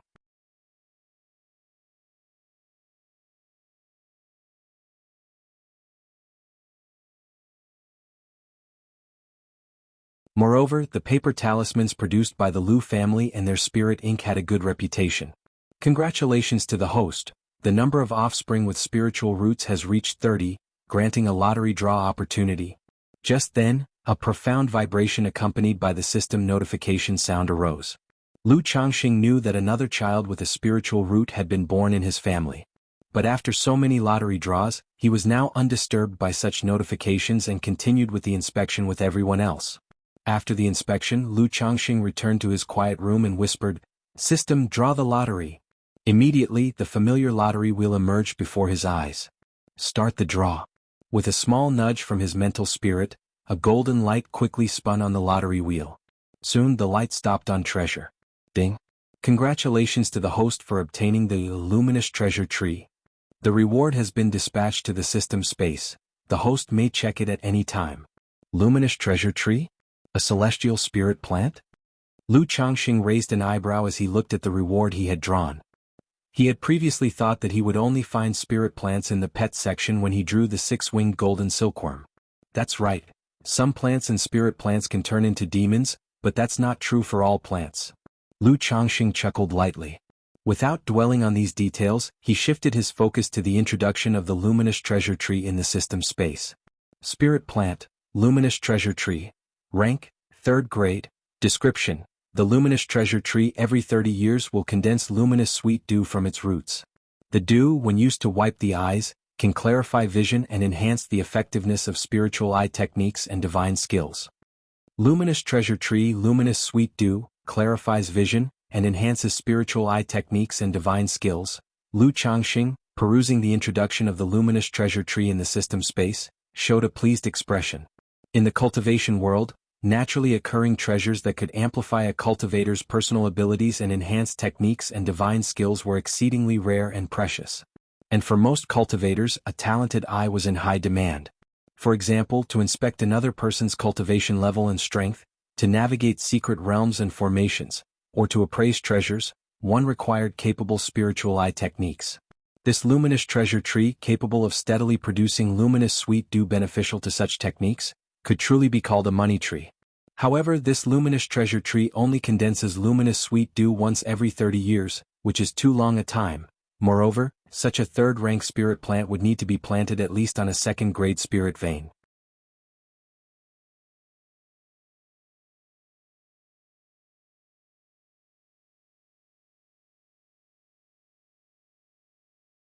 Chapter 360, The World's Spirit Plant, the Luminous Treasure Tree. _4. Otherwise, I wouldn't even know how to arrange these extracts. As for the heaven and earth longevity technique he obtained, he didn't consider having his wives and children assimilate the heaven and earth spirit plants into life-bound spiritual roots for the time being. It wasn't that he was reluctant to part with this treasure tree.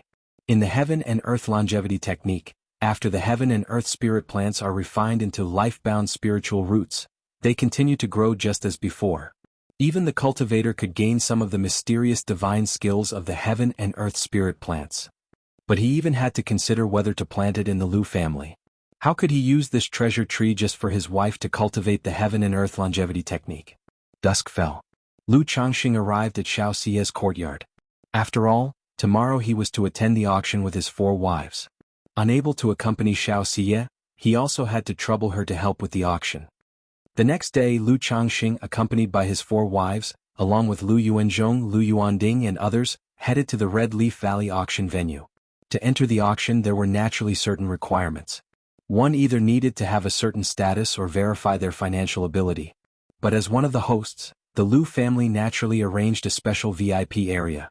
Brother Lu, it's a pleasure to meet all the sister-in-laws. Hong Yi also came to the Red Leaf Valley market to attend the auction. Upon seeing Lu Changxing, he promptly went up to greet him, looking to get acquainted. Even though he had long known that Lu Changxing's status in the Lu family was extraordinary, seeing Lu Changxing walking together with several high-ranking members of the Lu family and his wives, he still couldn't help but feel emotional inside. He reminisced about the past when he, Lu Changxing, and Li Feiyu failed to be selected by the immortal sects. Back then he had felt a bit arrogant in his heart. He thought that Lu Changxing and Li Feiyu could only go to cultivation families to be sons-in-law, while he could return home to cultivate. But now, Lu Changxing had married the pearl of the Lu family as a son-in-law and become a high-level figure of the Lu family, leaving him looking up. "Brother Hong, you're here too." Lu Changxing smiled and nodded, briefly introducing him to his wives. However, both Chu Jinjin and Lu Miaoyun had met Hong Yi before. Only Lu Miaohuan had not met him. Although the second young lattice temperament had improved slightly, she was still indifferent to someone like Hong Yi, merely nodding lightly out of courtesy for Lu Changxing's sake.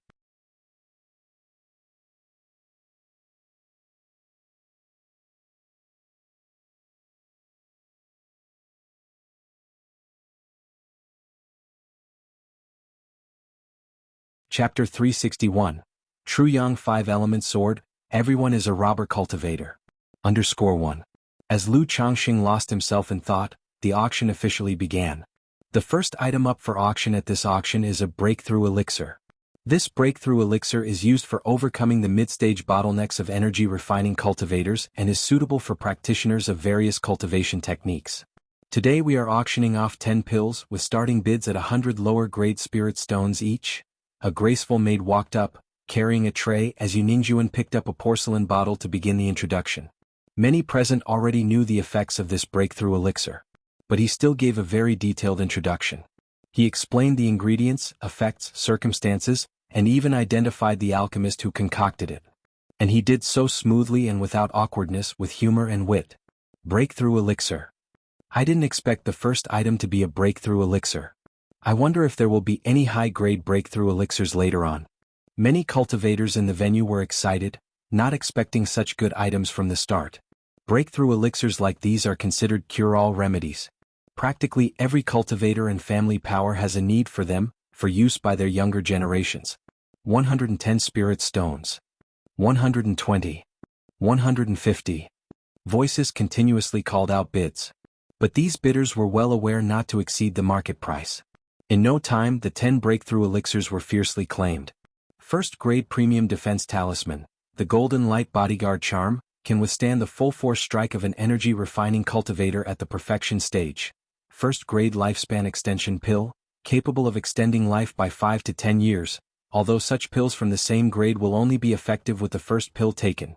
White Spirit Jade Bird, a lower high-quality bloodline spirit bird, capable of traveling 3,000 miles a day, can automatically navigate back-end. Fourth, making it very convenient for sending messages, Golden Fufli Blade and its subsidiary blades, a matched set of advanced-level magic artifacts, with one main blade and 8 subsidiary blades. By simply holding the main blade, you can control the 8 subsidiary blades to attack opponents unexpectedly and with relentless sharpness. The auction proceeded in an orderly fashion. Since this was Red Leaf Valley Market's first auction, one could say that all these items were rare finds. However, Lu Changxing didn't participate in the bidding throughout the event. For one thing, he wasn't interested in the items. And he also didn't want to reveal too much of his financial capacity. After all, in the eyes of the Lu family, he was simply a moonlighter when it came to income and expenses. Coming here with his wife this time was just to join in the excitement and broaden their horizons. Second-rank lower-grade talisman, the Thunderfire Talisman, comparable to an attack from a Foundation Establishment Great Cultivator. As evaluated by our U family appraisers, these talismans are all premium talisman with almost 10 to 20% more power, starting at a bid of 300 spirit stones, and there are 10 in total. At that moment, the maid brought another auction item to the stage and Yu Ningjuan introduced it aloud. Second-ranked talismans and their premium talismans? It looks like the Yu, Lu, Bai, and Jing families have all invested a lot in this auction. These premium talismans not only pack more punch, but are also ideal for talisman masters to copy, which might be worth acquiring one to take back. Many people in the crowd, hearing the introduction and looking at the talismans on stage, couldn't help but discuss and feel tempted. It's exceptionally challenging for ordinary cultivators to purchase advanced level talismans. One must venture to a large marketplace to seek them out. And often one needs to reserve and wait. Even more so for advanced level talismans. Now with 10-second rank talismans up for auction, all being premium talismans, it naturally stirred interest. It looks like these talismans should fetch a nice price. Lu Changxing, observing the notably more enthusiastic atmosphere in the room, couldn't help but grin. Knowing the 20 talismans he had Xiaoxia auction should bring in a significant profit. 400 spirit stones. A bid was immediately placed by an energy refining cultivator, adding 100 spirit stones right off the bat. Since the starting prices at the auction are always below market value to allow for bidding room, this cultivator clearly aimed to outbid others in one fell swoop to dissuade competition. But the rest weren't fools either. They knew that ordinary second-rank lower-grade talismans were priced just so, therefore the premium ones would naturally fetch a higher price. 410. 420. 450. In a short while, the bidding for that single talisman soared by half over the starting price. 470. 500. Lu Changxing, watching the price rise, couldn't help but feel elated. He hadn't expected his second-rank talismans to be so popular. With these 20 talismans all auctioned off, he'd directly pocket 10,000 spirit stones. Sometimes making money can be that simple. 550. Just then Lu Yuanding, sitting beside him, spoke up in an indifferent voice, stating a price. Father-in-law? Dad. Lu Changxing and others turned to look at Lu Yuanding with some surprise.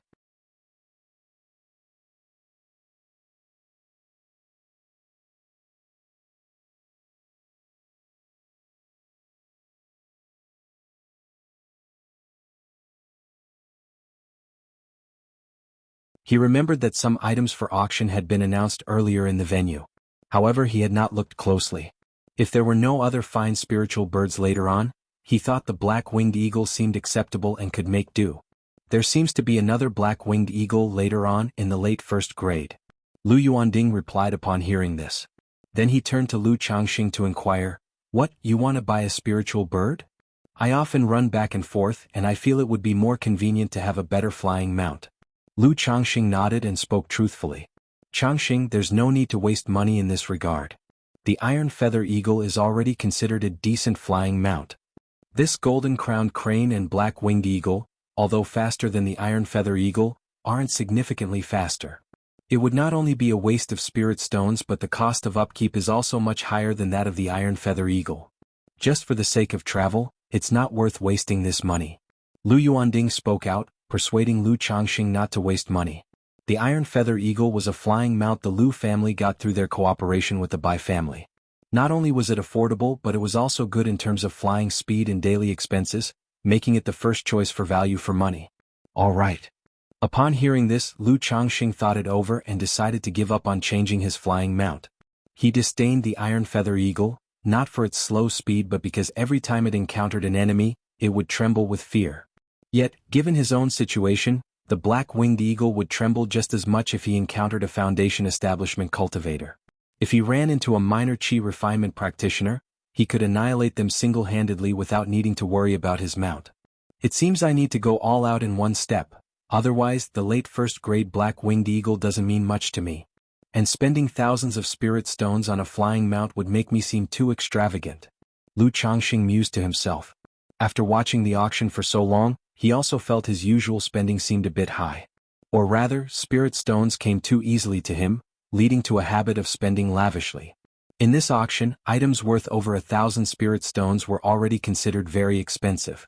Many people might have just a few hundred spirit stones on them. The auction continued in an orderly manner.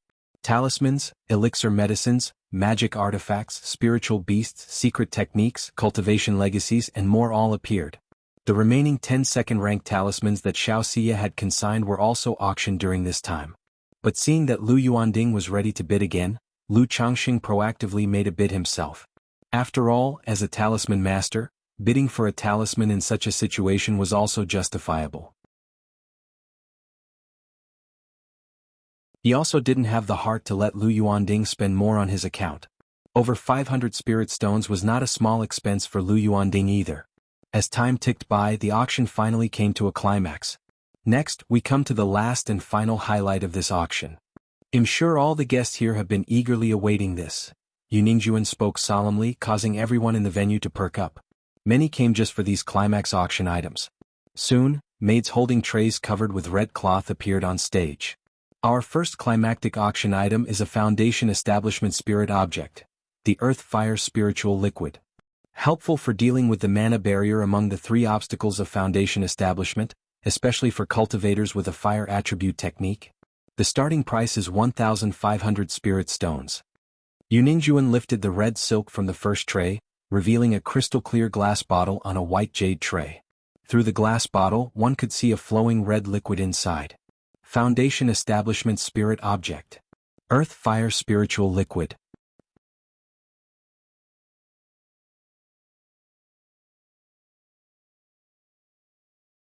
Chapter 363, True Yang 5-Element Sword, Everyone is a Robber Cultivator. In the venue, countless pairs of eyes burned with desire as they gazed at the Foundation Establishment Spirit Object. Even the energy-refining cultivators who couldn't afford it were filled with longing as they looked at the object. After all, this was a spirit object related to Foundation Establishment. Foundation Establishment Spirit Objects, I wonder what price it will fetch, Lu Changxing mused calmly to himself. The market price for a Foundation Establishment Spirit Object was between 2,000 to 3,000 spirit stones. But the final transaction price typically exceeded this amount. After all, such objects were considered cure-alls and highly sought after. Whether one was an energy-refining cultivator or a Foundation Establishment cultivator, a loose cultivator or from a family power, there was demand. However, he wasn't interested. He still had 4 Foundation Establishment Spirit Objects on him after all. 2,000 spirit stones. Those who could afford to bid for this item were no fools. Knowing what it meant to raise the bid by just 100 or 200 spirit stones, they directly bid 2,000, which also demonstrated their resolve. 2,100. 2,500. 2,800. Before long, the Foundation Establishment Spirit Object sold for the high price of 3,900 spirit stones. Although the price was inflated, Foundation Establishment Spirit Objects were, after all, hard to come by. Especially for those who cultivated fire attribute techniques, spending more spirit stones didn't matter. Second-rank Spirit Pill, 3 Suns Elixir. This elixir medicine does not need much introduction from me. Named after the concept of 3 Yang heralding prosperity, consuming it ensures that all hidden illnesses and underlying issues vanish as if bathed in sunlight. It is therefore somewhat miraculous in assisting the progression from energy refining to Foundation Establishment. Ningjuan lifted the red silk cloth and introduced the object, holding a glazed jade bottle. 3 Suns Elixir. Lu Changxing noticed his wife, Lu Miaoga, looking at him with eyes full of tenderness. He chuckled softly without saying a word. In the end, the 3 Suns Elixir was sold at the price of 3,800 spirit stones. The same price that Lu Changxing had paid when he purchased it at the Elixir Cauldron Pavilion. But this was to be expected. Buying elixir medicines from a place like the Elixir Cauldron Pavilion was intrinsically more expensive. And at an auction, unless faced with competition, the prices generally would not go much higher than the market value.